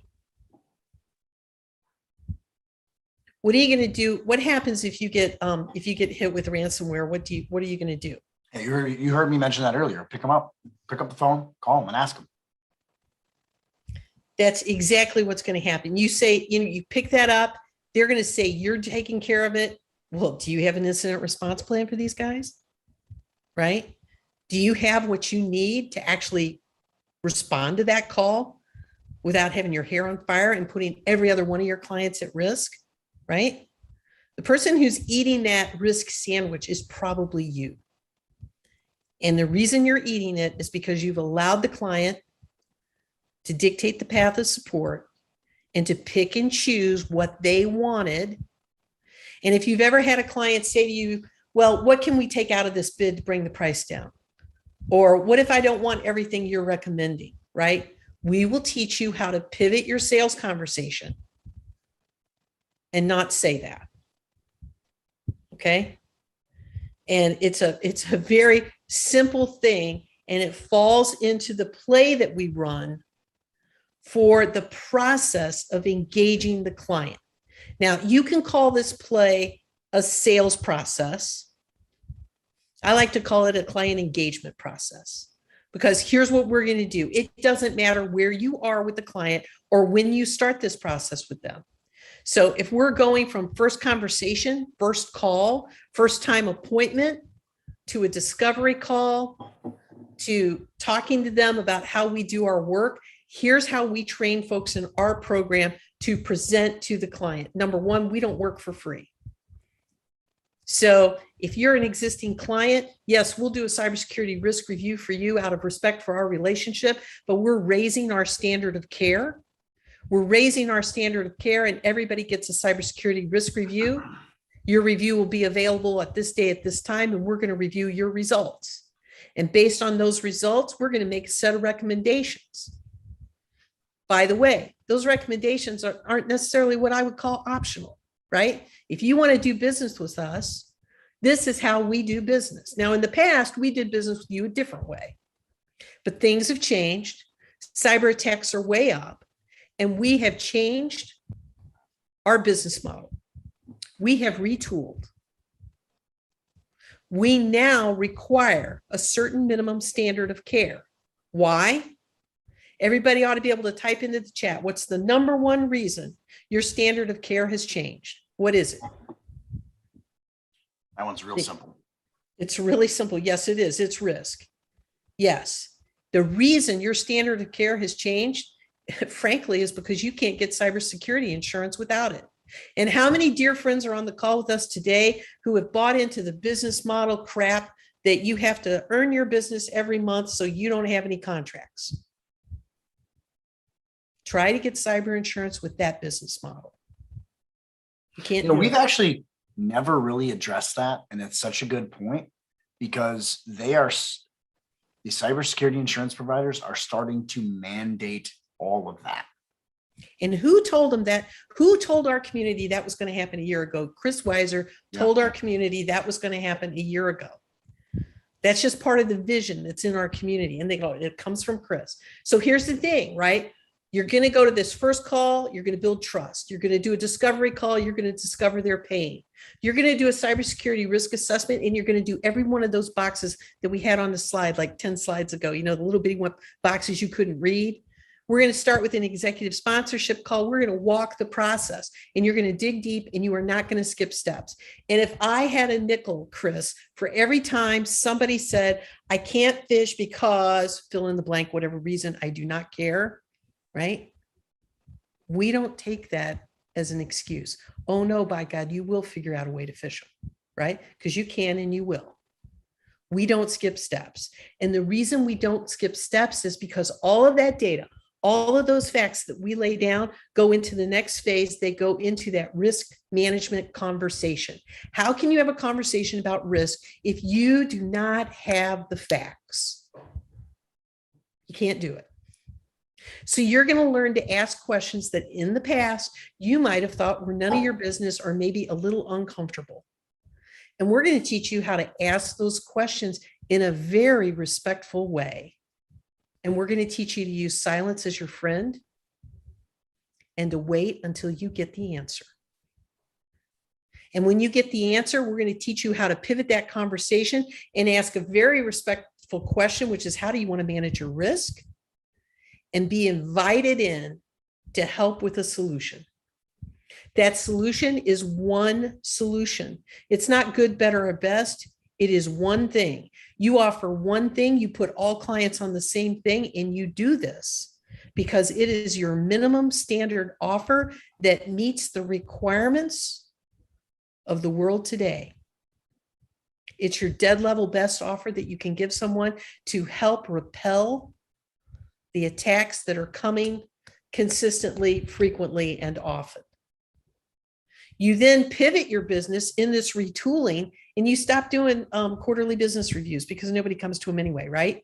You go to quarterly business reviews, you talk about tickets, they don't show up. You wonder why they don't respect you. You replace that with quarterly security reviews where you talk about managing risk. Completely different ballgame. You're basically sitting at a completely different table. You're talking to the owners of the business. Now, what happens when you do this every time? When you do it every time, it gets easier. First time you do it, I'm not going to kid you, it's uncomfortable. Chris always says that discomfort is planted right next to success in the garden of life. I had never heard that before. Chris, I don't know if you made that up or not, but I lean on that phrase all the time because there are things that you have to do that are uncomfortable. And it's really okay to be uncomfortable because you're serving the highest and best good of your client and the highest and best good for yourself. When you're doing that, it's pretty hard to go wrong. So be vigilant. That's everything we do. We've got a process here to help you through this whole thing, whether it's a prospect or whether it's an existing client. The play is basically the same, okay? And oh, by the way, we're huge believers that the cybersecurity risk review is where you put your best people. It's the most important piece of work you are ever going to do. And you charge a fair and responsible fee for this work. And at the end of this work, there's a decision point for both you and the client as to whether or not you move forward. Just because you do a cybersecurity risk review for somebody doesn't mean you have to take them on as a client, doesn't mean you want them as a client. And that point, saying that to yourself right there and doing just enough work to figure out, what are the risks and is this a client that you're going to want to bring into your world is super, super important. Because every time you onboard a new client, what are you doing? You're bringing in another potential risk vector into your current installed base. So do you want to work with people who are constantly stiff-arming you and telling you, no, we don't want to follow the rules. Everybody's going to use the same password, whatever the deal is. If a hacker comes in through that client and then they have an ability potentially to get in through the rest of your stuff and put your whole book of business at risk, do you want those people? Have you given yourself permission to say no to the wrong clients? Okay, so here we've got the risk assessment steps. Number one, we start with an executive sponsor meeting. Number two, we review their non-existent security policies. They're non-existent. We know they're non-existent, but you've got to call them on it. Number 3, we go through their physical environment. We look to see what other security issues they have that are not cybersecurity, because security issues lead to cybersecurity issues. So they've got to be that physical environment inspection. Then we do the network review. We're usually pretty good at that because we've been doing that for a really long time. But even that can be extended and done in a more comprehensive manner. Data review, I guarantee you almost every business owner will tell you that you don't need to do a data review because it's not out there. And I can't tell you the number of times people discover data that they think has been, thrown out, put away, and it's still out there somewhere. An intellectual property review can be very helpful to help uncover things that the business needs and wants to protect that scanning tools won't find, but you can find with questions and a review of the files. Users and systems reviews helps you find things, for example, that they never completely offboard people who used to work there, and that there's all kinds of accounts that are out there that people can still come in through. Dark web research, that's all about making sure we understand whether or not they're in the game with the hackers. And the team behavior test, of course, is the phishing. We do all these steps. We build a report. Okay, we got a report, and now we take that report, and that's our leave behind. But we also have a sales presentation that we do not leave behind because it's your intellectual property. But we've got a sales presentation that takes them through where they are and asks them the question, what do you want to do about managing your risk? And that's where we go. So my question to you is, how are you managing your risk in this new world that we have and everything that we've got going on? Do you have what it takes to get to this level? Do you have a plan to manage your own risk? Have you made this a priority yet? When you move from $100 a seat or less, let's say you're one of the $63 a seat folks, when you move from that pricing up to 250 plus, your whole business changes. And the options you have for how you want to run your business change. And when you run the same play every time, it's a little bit like playing golf. It's a little bit like going for a walk every day. It gets easier every time you do it. And when you have the funds that come out of this, you can now afford to do things that you've always wanted to do that you wouldn't even let yourself dream about. So the how is so important. Everything up to this point in the presentation today is shared with you what we do, why we do it. And we've showed you the process, the steps. And the piece now that's really for you to decide is how you want to move forward, how you want to make change in your business. And we always say that if you do what you've always done, you're going to get what you've always got. So let's bring Chris back in. And Chris, bring us home, my friend. Wow, you killed that. I'm going to tell you right now, you killed that. Your best presentation you've ever done with us. So good job on that. Okay, so guys, we got a lot of discussions going on in the chat here. I can see it a little bit and what's going on here. We got some people in this room. You guys are doing awesome in your business. Watching some of the stuff in chat, really inspired by all of that.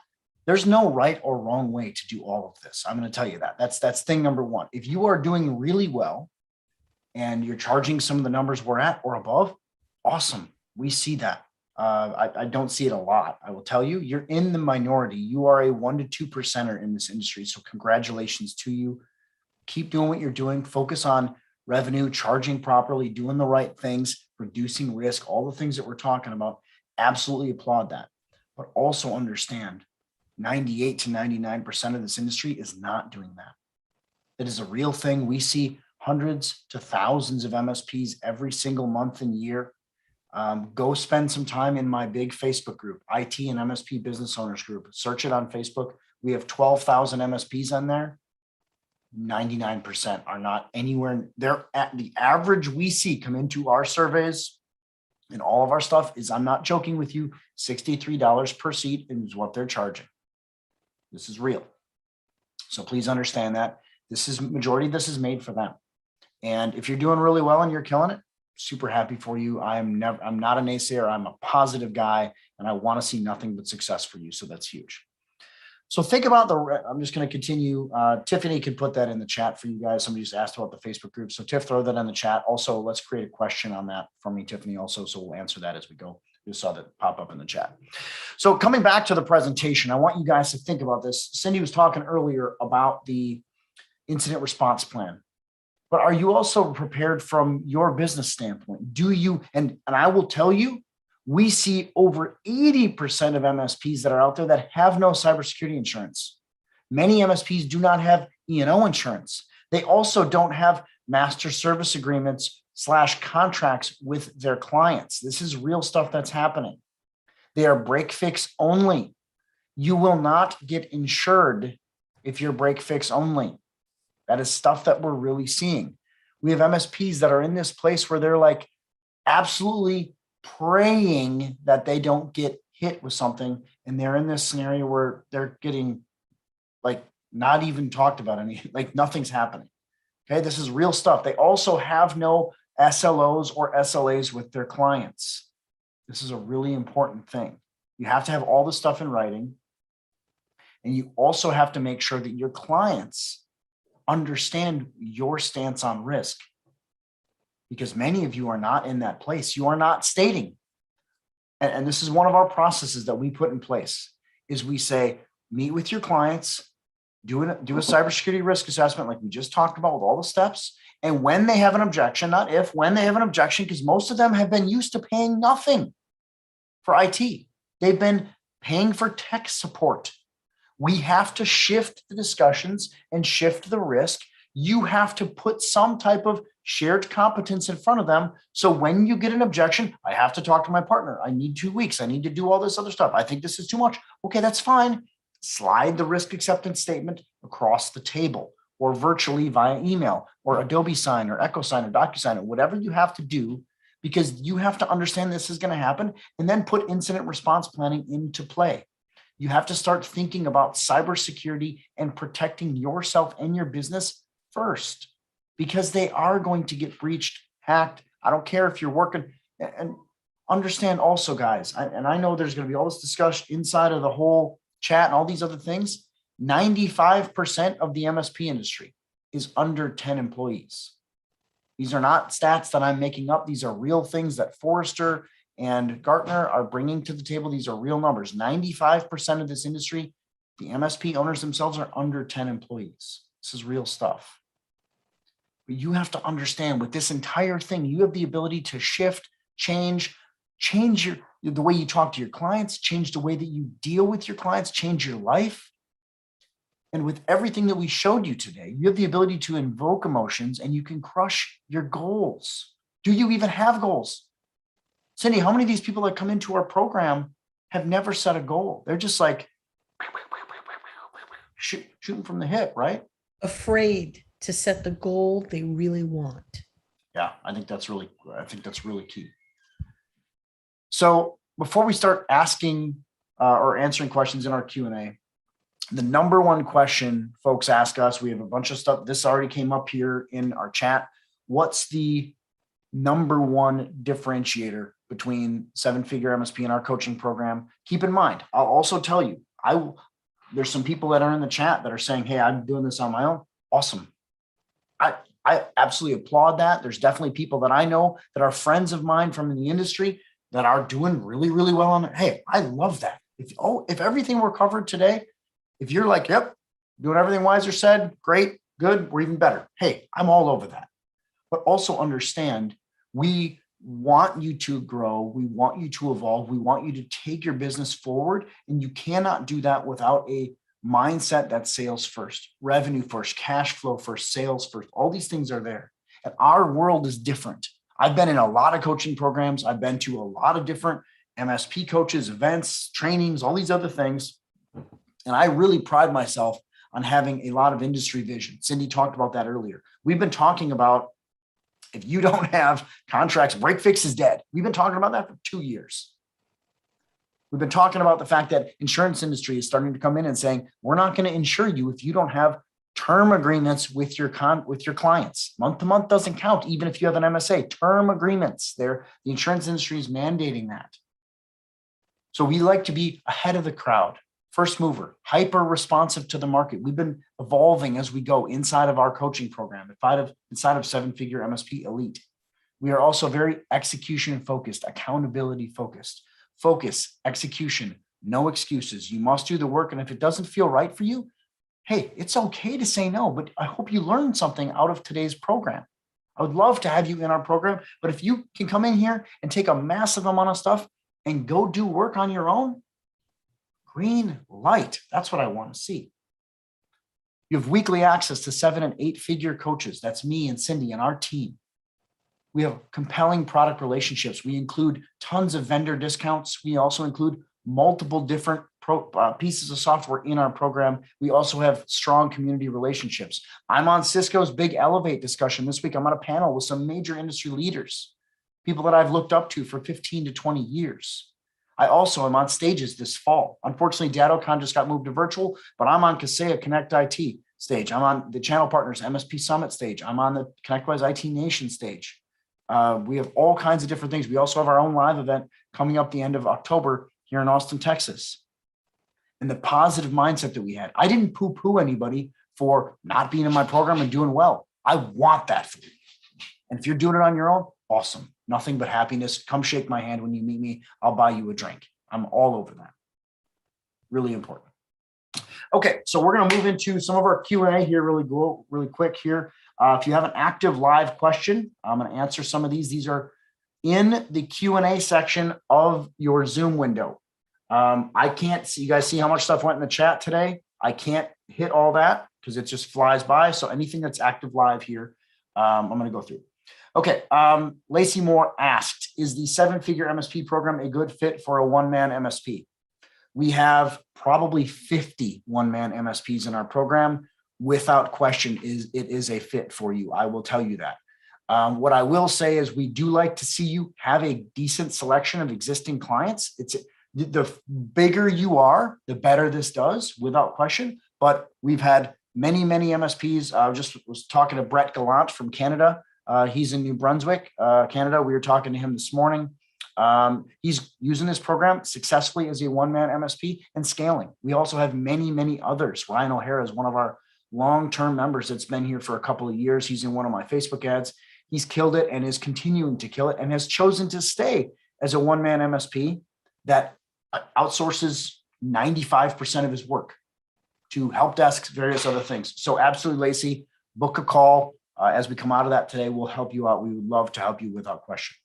Next question from John. What is the recommended MSP side that works best with your plans? Kind of just answered that a little bit, but here's what I'll say. I think our largest is 52 employees. That's in our program. The bigger the MSP, the better you do from one man up. The more clients you have, the more salespeople you have, the better you offer. Man, the better that is, the more we can help you kill it. So that should answer your question, John. Next one from Keith. Understand you do not have technical expertise to sell. However, what about the legal, moral, and fiduciary responsibility to provide real solutions for clients? We do forensics audits and find, sorry about my dog. It's dinner time here. It's 4:30, so she's focused on food. We do forensic audits and find 80% plus not delivering real service or value. So John or Keith, here's what I'll tell you. We have a lot of that, but I believe, in my opinion, you may be a step above us and you may want to look at, and Cindy, do you have any feedback on this? Because Keith's doing a lot of high-end stuff. Do you have any feedback? So I mean, if you're doing a lot of high-end stuff, I mean, super high-end stuff, I don't know if we'd be the right fit for you or not, but it's certainly worth a conversation. The other thing is, in this question that was typed into the question bar right now, I think what Keith's really pointing out here, Chris, is that when he goes in and does forensic audits behind other MSPs, he's finding out that people are not delivering real service or real value. And that's more of a statement, I think, on the state of MSPs in general. Yeah. And so I'm not sure there's a question in there we can really answer. But what I will say, Keith, is that we've seen the standards of what the folks in our program do have gone up dramatically because they've raised their standard of care. And so I think one of the things that Chris really does a great job of is not accepting less than as an answer from folks in our community. So he's constantly pressuring people to challenge their assumptions about why they do what they do so that we can see the breakdown. So one of the things I think that's pretty unique about our community is we are so religiously focused on the why, the why we're doing stuff. And I agree with your numbers, Keith. In fact, I probably would say it's higher than 80% plus not delivering real service or value. I'm going to say it's 90 to 95% plus of MSPs in the community. That doesn't mean that they don't care. Is what I'll, the thing that I definitely see is there's this, if we put all of technology here and the whole support matrix, like right here, MSPs traditionally have had this mindset of, okay, I go up to like antivirus and then MSSPs are after this. The problem is the client thinks that you're all inclusive MSP. The insurance company expects you to be all inclusive.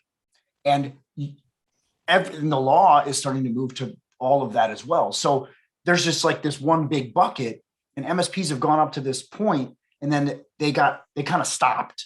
And what the problem is with it, we all see what the problem is with that, and it's really, really dangerous. Keith, you're on the upper side of that. You're like MSSP side. And I think there's so much of that that's gotten left out. We work really hard with that.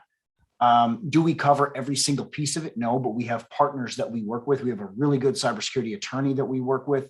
We have a really good cybersecurity insurance firm that we work with. We have all these vendors. So we're actively attacking that, and we give MSPs a plan for that. Whereas right now, those 95% or whatever that is, Keith, they're just winging it. That's the biggest problem. And the other thing here is there's no regulation in this industry. The regulation, you know who it is? It's the hackers. That's a regulation. That's who's regulating this industry. And they're forcing everyone to react. Very few are responding. Very few are going and saying, we've talked about that respond versus react thing a lot, right? So exactly. Very few of this industry is going in with a plan. It's all reactionary. And that is a ticking time bomb. Yeah. So, and I guess the thing that I would say is the thing that I think is one of the biggest key takeaways inside the program is every Wednesday, our elite call.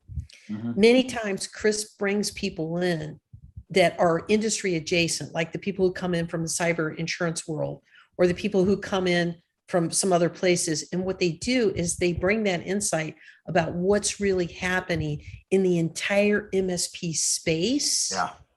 And because it's a closed group,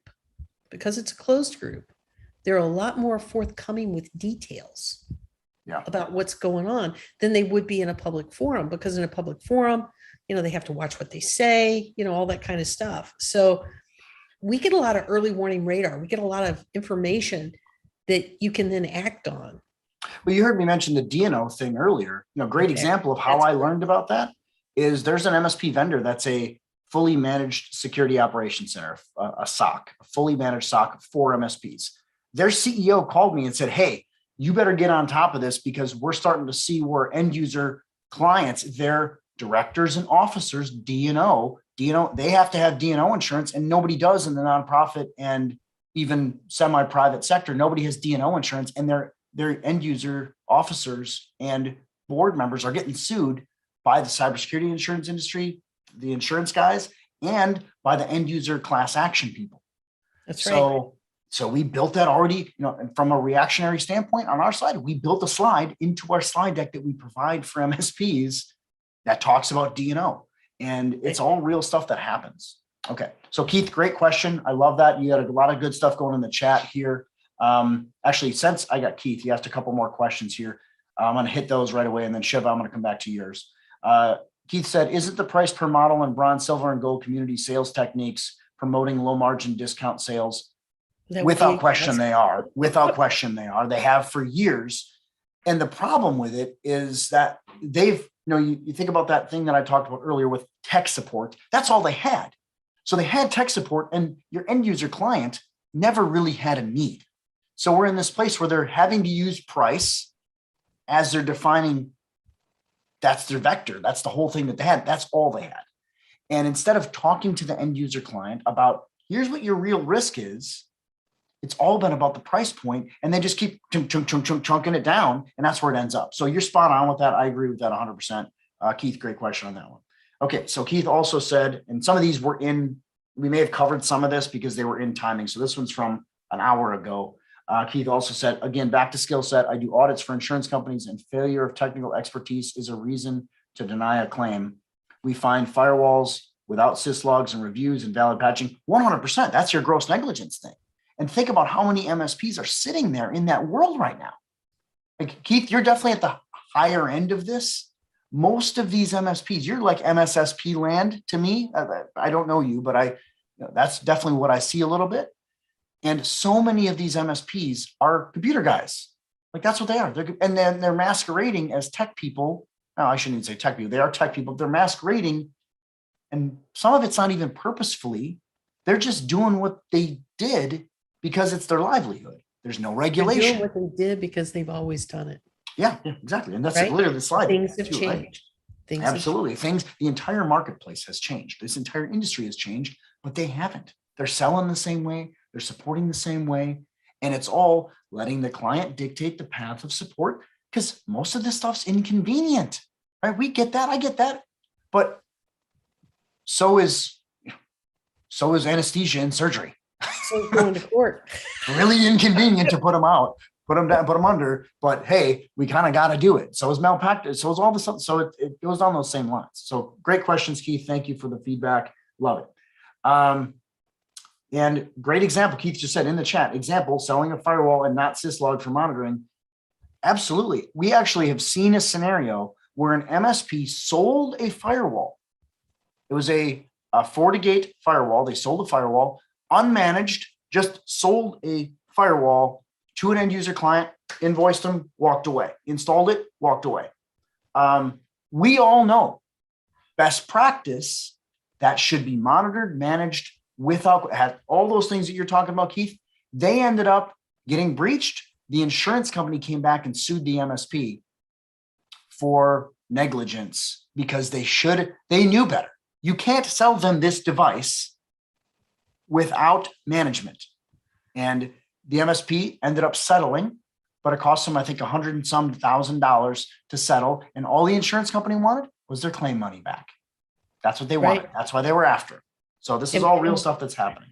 And we're going to hear more and more of that. Yep. So next question, great questions, guys. If you have more questions, please put it in the Q&A section of Zoom. I'll answer. I'm here until they're done, and then we're going to finish up as we go here. Shiva asked, how are you defining cybersecurity? So very vague, good question on a vague topic. It's a great question on a vague topic, and it's hard because there's a lot of definitions with it. But the bottom line is what we recommend that you offer. Now, it's not by any means the end all, be all, do all, but we recommend, because keep in mind, we're selling to the 98%, and we're preparing for the 98 to 99% of MSPs. They are dealing only in managed services, tech support. So they've offered help desk, on-site services, antivirus, anti-spam, all your traditional standard MSP offerings.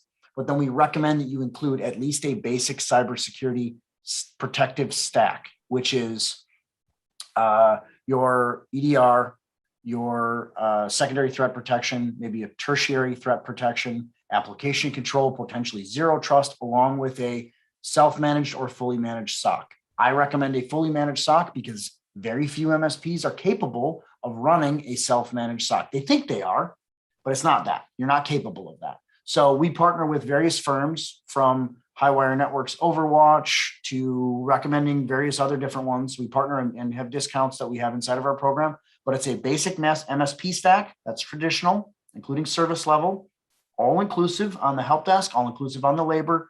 You can control that with SLO, service level objective, and timelines and how you respond. I did that for years. And then also a basic cybersecurity stack that fluctuates based on the risk level of the client.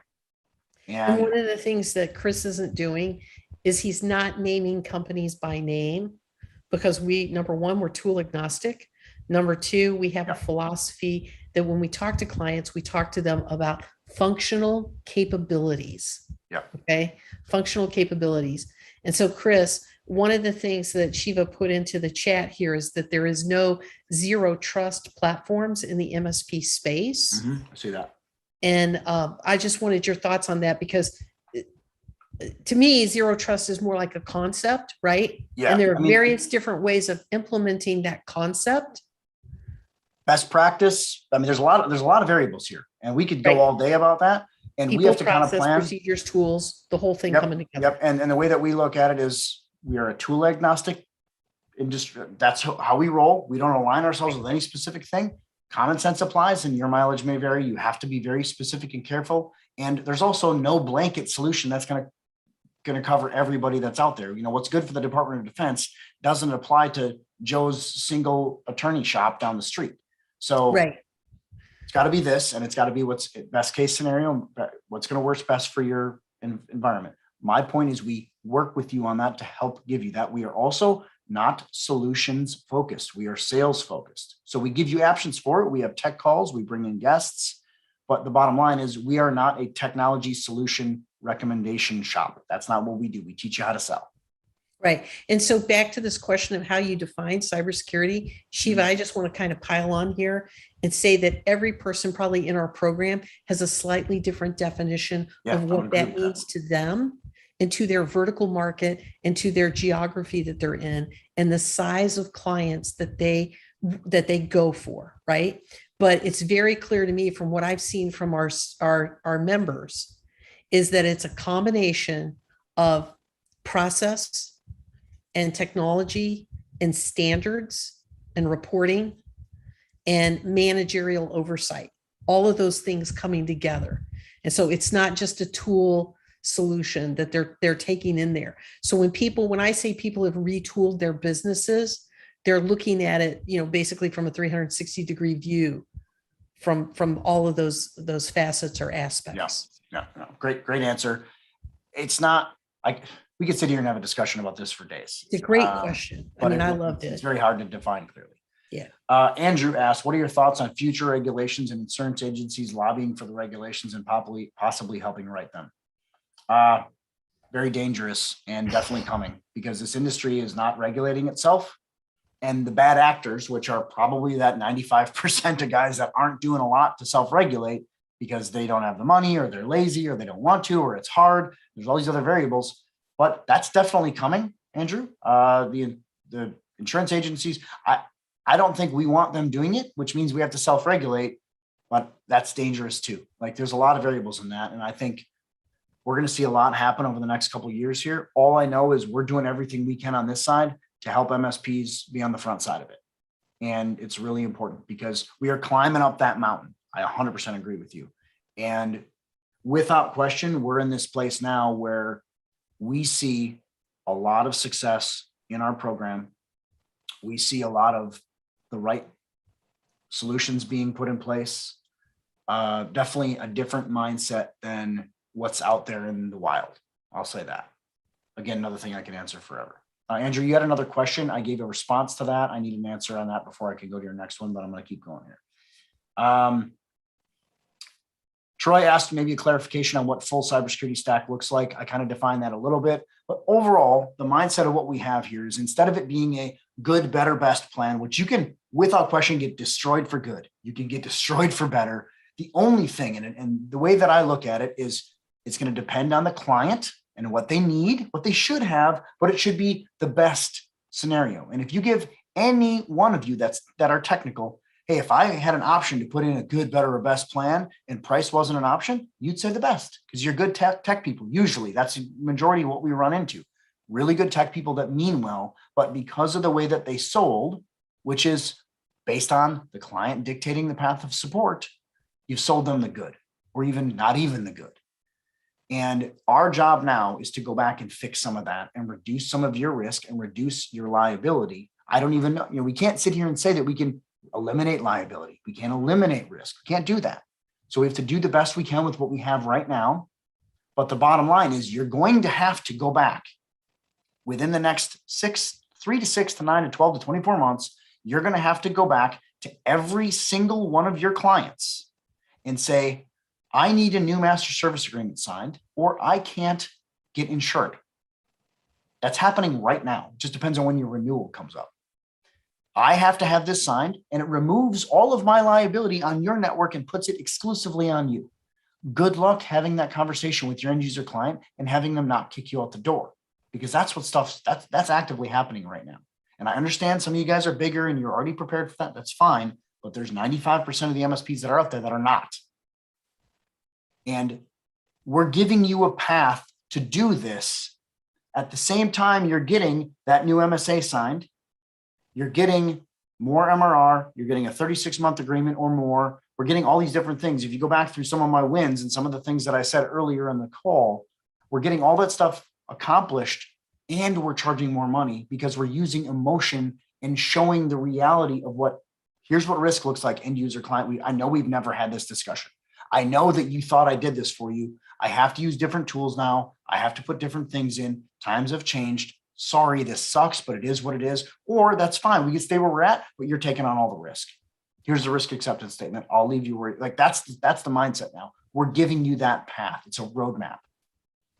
And I will tell you, Cindy, we're 9 out of 10 on closed deals with existing clients. It's insanely fun. What was that? It's insanely fun. Yeah, it's very fun. And the bottom line is, if we can go back to those clients and accomplish all that stuff anyway and get more money, even if we didn't get more money, getting that new MSA signed, getting a 36-month deal on a new deal signed and leaving it the same, still a win. So, Chris, one of the things we've never talked about on this call is how in the first week, we ask you to identify 3 accounts that are going to tell you no. And in all the time that I've been working with you, Chris, I've never had a member of our system, get 3 no's. They always close a deal out of those first 3. Yeah. And it's like watching magic happen. It really is. Because once you get that first yes from somebody that you knew was going to tell you no, everything you believed about your clients changes in that moment. And you realize that they're different people and they really do value their businesses and they really do want to manage their risk. And the level of trust that comes from that is just remarkable. So it's been a really amazing transformation to watch inside the community.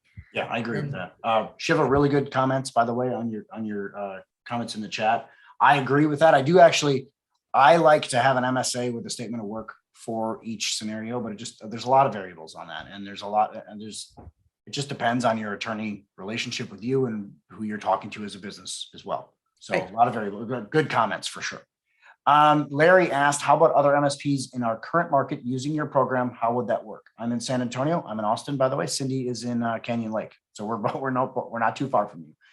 Is there a lot of MSPs in my area that belong to the program? We have one in San Marcos. I believe we have one in San Antonio.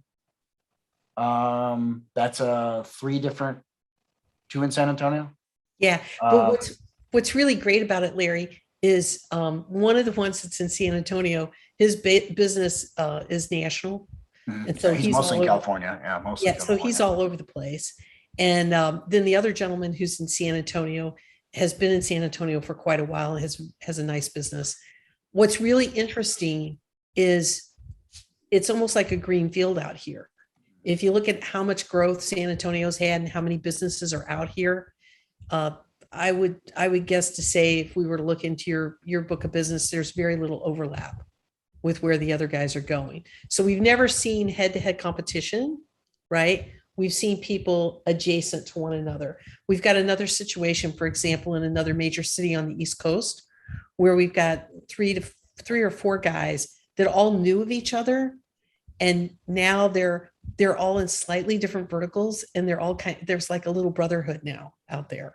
Yeah. And, so it's, this is a very different scenario than, and I know kind of where you're going with this, Larry, because I was in a place where I was in Waukesha, Wisconsin, and my neighbor across the street was an MSP and he was in a certain coaching program that I was in, and we were sending the same campaigns. So this is a different animal than that.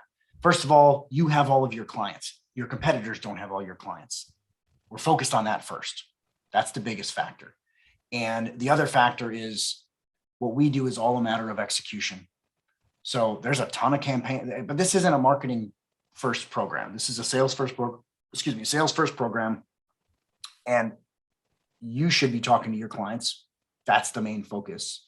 But we do offer a massive amount of marketing, but all of that falls back on how much are you executing. It's not the same campaigns. It's not the same stuff. It's a lot of different things.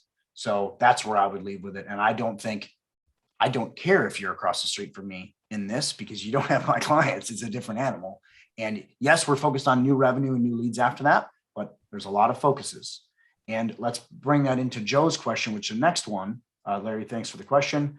Joe's question is vertical or broad market approach. So applicable across the board. My recommendation that depends on the size of the community that you're in. I'm in Austin, Texas. I'm for surely would hit Austin first, but I would approach Dallas. It kind of depends on the product. But also, if you're going to hit a city, it should be a broad market approach. If you're going to hit a vertical, it's going to have to expand, because how many architects are in Austin, Texas? Not enough to build a really good MSP on, in my opinion. So we'd have to find a way to service them across multiple markets and multiple cities. That's my recommendation.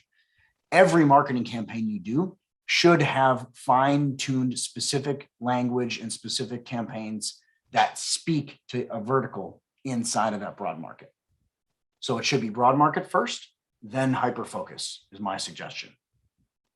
That's like me being an MSP coach, but then marketing about broad topics that don't make any sense to you. Like you think about everything that we talked about in today's webinar and all of our communique, it's all MSP specific language. That's by design, because it hits your pain points. It hits things that you care about. That's why you're on this call. We still have a lot of people on this call 2 hours in. That's what's key.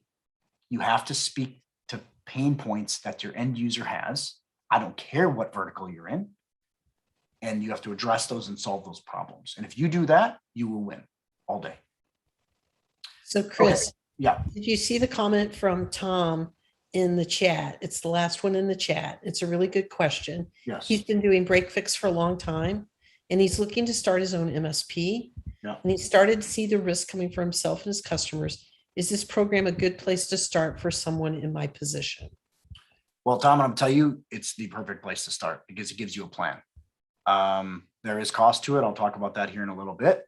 But the bottom line is, and what I'm hearing, and this is a host and panelist comment that he had there, but bottom line is, yes, without question, this is a good place to go because it gives you the entire process. You have all these break fix clients. Cindy, that's my opinion. What's your thoughts? So what I would say is it's definitely worth an exploratory conversation. When you have a break fix model and you want to go to an MSP model and you know that's where you want to go, you're already retooling your business in one time. And we've got several people that I'm actively coaching right now that are making that same transition and doing well with it. The biggest thing that has to happen is you have to change the way you think about your business. So for example, we've got people in the program now that will say, I'm not going to take a piece of project work unless I know it's going to lead to a managed services contract. Yeah. And that's the first difficult step to take when you're moving out of that break fix mentality and you're going to the MSP mentality. So I definitely think it's worth an exploratory conversation for you. And Cindy's spot on. The thing you have to start to understand, which I can tell that you're already thinking that, because he said, I've started to see the risk coming for myself and clients. Right. And it's, you're taking that first step. Is my challenge to you is, what are you going to do about it? Doesn't have to be here. We definitely help you with that, but you got to do something. And if you don't have a plan for it, we are a really good roadmap for that. We can help you with it. There's cost involved. It's not insane. It's not expensive, but at the same time, you have to be willing, and Cindy just hit on this, you have to say, I need to do something about this because what's coming next. Right. And I think that's probably, Chris, really good advice for everybody who's still on the call. If you're still on the call at this point, there's something sort of in the back of your mind where you're thinking, yeah, I need to make a change, right? And making a change can be really difficult when you're leading a business and everybody in your business is expecting you to act the same way you acted 2 weeks ago, a month ago, a year ago. But you know you need to lead the business and take it in a different direction. Yeah. And the other thing that we've definitely seen too is there's a little bit of, you better show them the why internally, Oh, yeah. because they're used to doing, this is your internal staff, depending on how Big big you time. are. They're used to doing things the way you've always done it. And people are not the best with change, especially internal staff. So you got to sit everybody down and say, here's what's coming, guys. And if we don't change, we're going to get eaten up or gobbled up or destroyed, because the liability's here and I'm eating all that risk right now. I'm eating the risk sandwich. Heather, you can even have a peanut butter and jelly sandwich in your hand and eat the whole thing the whole time, because I just ate that whole, like, that's how you can relate to people like that. I tell everybody to do it with a hamburger. Yeah, that works too. That works too. A really But nice hamburger. But it's the whole thing of they need to understand that why, and they need to get on board. Yeah. And it's you being a leader at that point. And that really is, it's hard, but it's really important, because there's definitely going to be some people, depending on their personality type, they're not necessarily on board for this. And you got to show them the why. So, okay, great comment, Tom. Last question I have, this is from Andrew. This is that one I was kind of coming back to. Andrew said, what are your thoughts on future regulations? Oh, wait, hold on. With the higher, sorry, I already answered that one. With the higher price per seat, what are you seeing as the MSP's multiplier? A bunch of peer groups seem to really lean on that to measure success. And Andrew came back and said, total income divided by employee cost, goal of 2.2. So I don't really know. I don't live in that world. I live in an 80% margin world. So that's best in class. MSPs are seeing about a 75 to 80% margin. We could talk a lot deeper than this right now. It's very high level. My guess is, and it's probably similar to that 2.2 multiplier that I think you're talking about. But a lot of these guys, they're going to run around 70 to 80% margins where they should be. There's very few that I will tell you that are in 80% margin line. We focus on that. That's where our per seat price of $250 per seat comes from, is an 80% margin. But there's a lot of variables that come into play, and we have some calculators and some other stuff. And it's, what I will tell you is, if you're providing the right numbers, or you're providing the right services and you're charging properly, you should be in that. But the problem with being obsessed with that number is, if you don't know how to sell that way, the number's useless. Like that, right? And so if you think about the biggest thing that we talk about in our sales process, you saw this today, is having a way to invoke emotion in that end user, that decision maker. If you can invoke emotion in them, I don't really care what the price is, as long as you can explain it, you're going to close a deal. But most people are not in a place where they are anywhere near invoking an emotion in anyone. And it just becomes a commoditized blob. And once you start going down that path and you can't explain the why, it doesn't matter what it costs, because it could be, they only care about the price at that point. And if you're getting a year two prices high objection before you've eliminated it, that's probably what you're doing a lot. But again, that's a deeper question that we can talk about later. I'm going long already. So, okay. Great questions on everyone. I love that. You guys had so much participation in the chat. I'm going to go through a couple different things here as I got here. Some recent huge wins that we had, and I want you guys just to read this. I believe Randy Hall is actually on this call right now. Randy is a good friend of mine. We go all the way back to some old school peer groups together, but I just want you to focus on one specific thing in this, and this is the numbers that Randy's talking about here. I'm just going to highlight this for you, looking at these different things that we're talking about, looking at old MRR increase, and the number of users. Note that Randy also went with a 60-month term on all of these. And this was, note guys, this was the month of the month of June in 2021. Randy's on this call, I believe, right now. Randy, love you, buddy. It's good to see you. Randy's one of my old trusted friends. Like, I've known this guy for a long time, and I want you guys to realize this is real stuff. And Randy did this in the month of June, 2021. That's real stuff that he did. So just keep that in mind, and that's real. And I will tell you that. Okay. Oh, there we go. Clear all drawings. I'm going to go to another one here as we go. Let me turn my annotate off. That's real stuff from Randy. So really good job on that, Randy. Love you as well. All 60-month deals, added 12K new MRR in July. A couple other ones from Raj. Raj is up in Seattle, was just at our live event. Raj is a great guy. Another one from Dean. Dean's the guy that's in, where's he? He's like north of Perth, right? Perth, No, he's Australia? west. Well, he's actually south and west of Perth. Okay. And he's in a 25,000 person town. Yeah. Totally doing it in Australia. That's Australian dollars, but same deal. Going from where he was at, 5 users at $250 a user, up from 0. That's a real deal. You see, I had asked him that, but I found that answer. Jerry Morgan's up in Denver in the United States, finished off a week with a signed agreement for 2,400 MRR. A couple more here. Andrew Hall, sorry for the equality on these. I screwed up and didn't snip the right ones, but good deals from really good people that are killing it in this program. A couple more. Felipe Asaza, another one from Jerry. This is from Wade in Dallas. Jerry's in Denver. Felipe's in Miami. John Kumley is up in Portland, Oregon. 5,200 MRR seat, 15 seats, 36-month contract. First big win. John's been killing it. This is back on March. John's been killing it since then. Just saw him a couple weeks ago, and Felipe at our live event here in Austin as well. Bottom, and here's some even more. These are more recent ones too. So more deals, 6 seats, 222 a seat from Bill Heather. That was actually the guy you were talking about, I think, Bill. That was Bill Heather. Tony Alberti. This was last week. 7 users at 250 per seat. There in Houston. 3-user deal from Felipe again, 300 a seat, totaling $900. And Bottom look line, at George. folks, is Look at George McCracken's comment. He says, I've been in the elite group for 16 months and have tripled my MRR. And that's real. George is a real dude that hangs out with us and has just done a really good job. He's converted all of his existing clients onto deals because he executed. So what is your next step?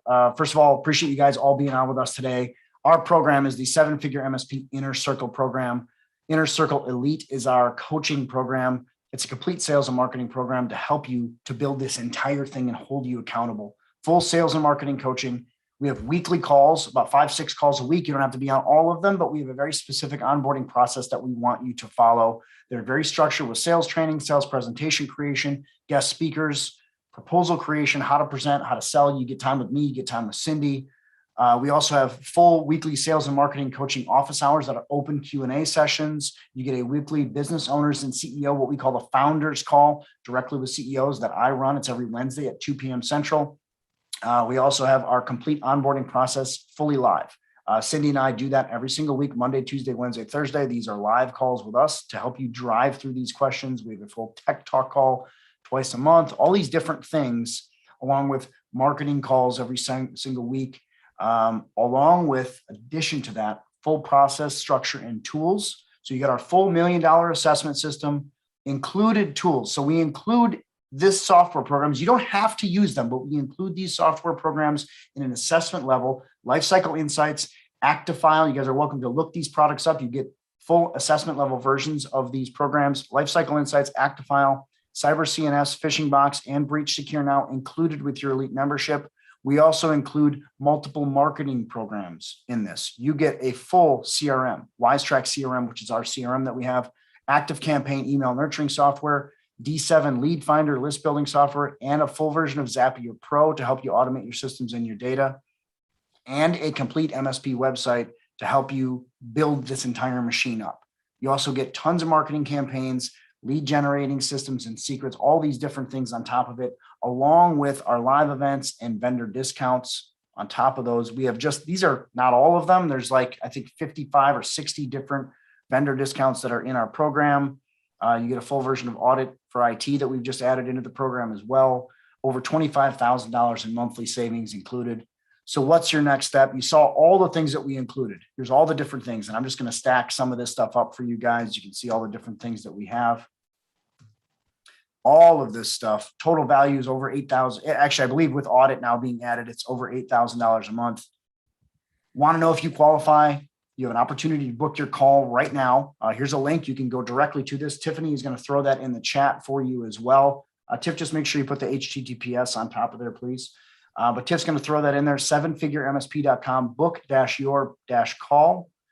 that will book time directly with our sales team. They will work with you. These slots are going to fill up quickly, so please make sure you book right away. If you're interested, you can also, I'm going to just throw this out there for you guys. If you want to add me as a friend on Facebook, or just even, I think I'm at like 4998 on friends right now. I'm a little tight on Facebook friends, but you can add me and it'll let you follow, and then you can send me a DM if you have a question. Okay.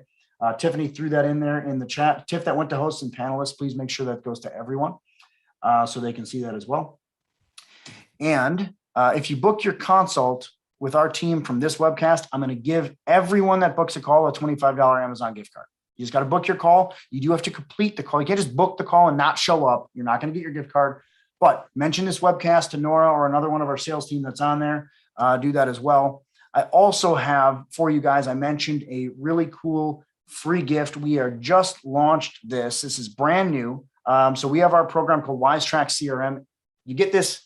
I don't care what you do with us if you don't want to, but you can use this. If you go to www.freemspcrm.com, you can get our free version with the basic. We have a single funnel and other campaigns that are built in, email and some other stuff that's in there, but it's a full MSP CRM. There's a little walkthrough video on there. You see a couple of videos from me, but if you go there as well, you can get that. But please think about booking your call to talk with us. We'd love to have you in the program. We see massive success and we are a great roadmap for you guys. And I appreciate you giving us literally 2 hours of your time today. I really hope you learned a lot. We had a great crowd, hundreds of people here. It was awesome. Remember, go ahead and book this to get your bonuses today. And I'm going to give away our prizes on the next slide. So we're going to give away our prizes right now. We've got a bunch of people saying booked in the chat. So awesome, guys. Please book your call. Tiffany put that in the chat to everyone. 7figuremsp.com/book your call. I'm going to give away our $50 Amazon gift card and our Apple TV 4K. Here's how you're going to get it.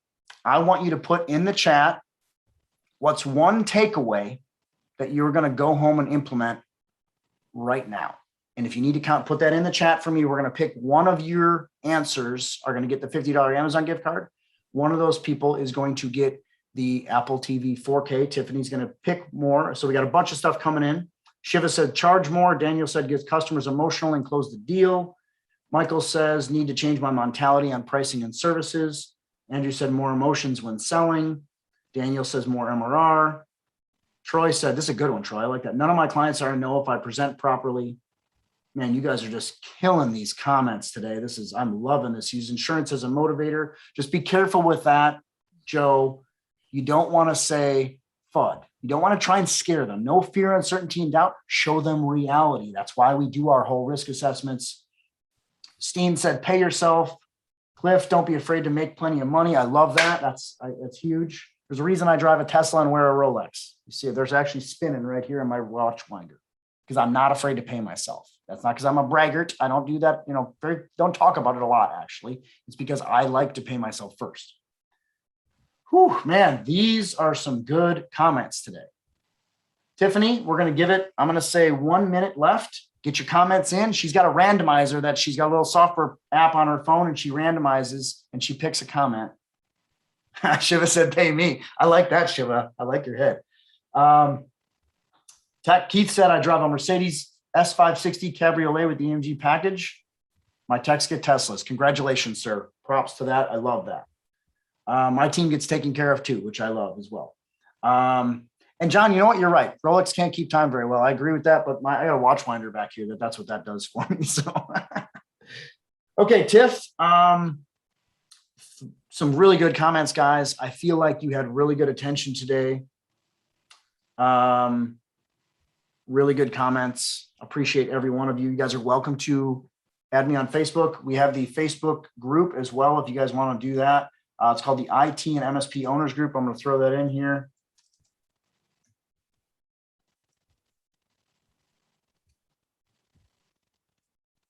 That's our group for that. Okay, Tiff's going to throw me who our winners are. Here it comes. Tiff, he's the winner of which one? We got 2 prizes.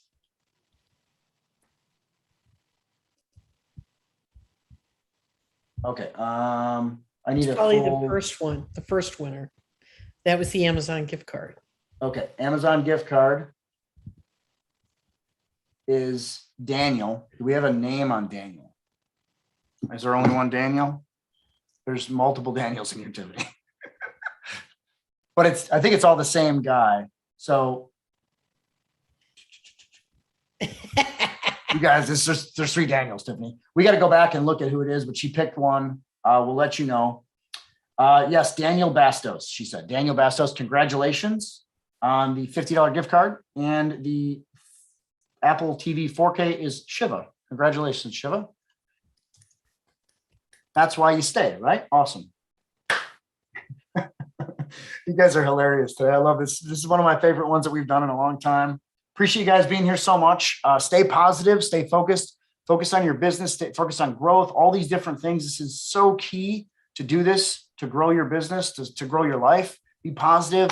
And if you got questions, ping me. I'm not a mean dude. I've met so many people in the last couple of months here. I'm going to be at Kaseya Connect IT. I'm going to be at IT Nation. I'm going to be at the MSP Summit.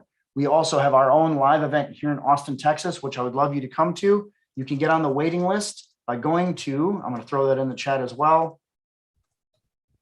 live.7figuremsp.com. But please, at the very least, if you're interested in talking with us further, book your call. We'd love to see you. Nora will love to see you guys. You guys have a great day. This is Chris Weiser. I'm going to sign off. You guys kill it. We'll see you later. Bye-bye.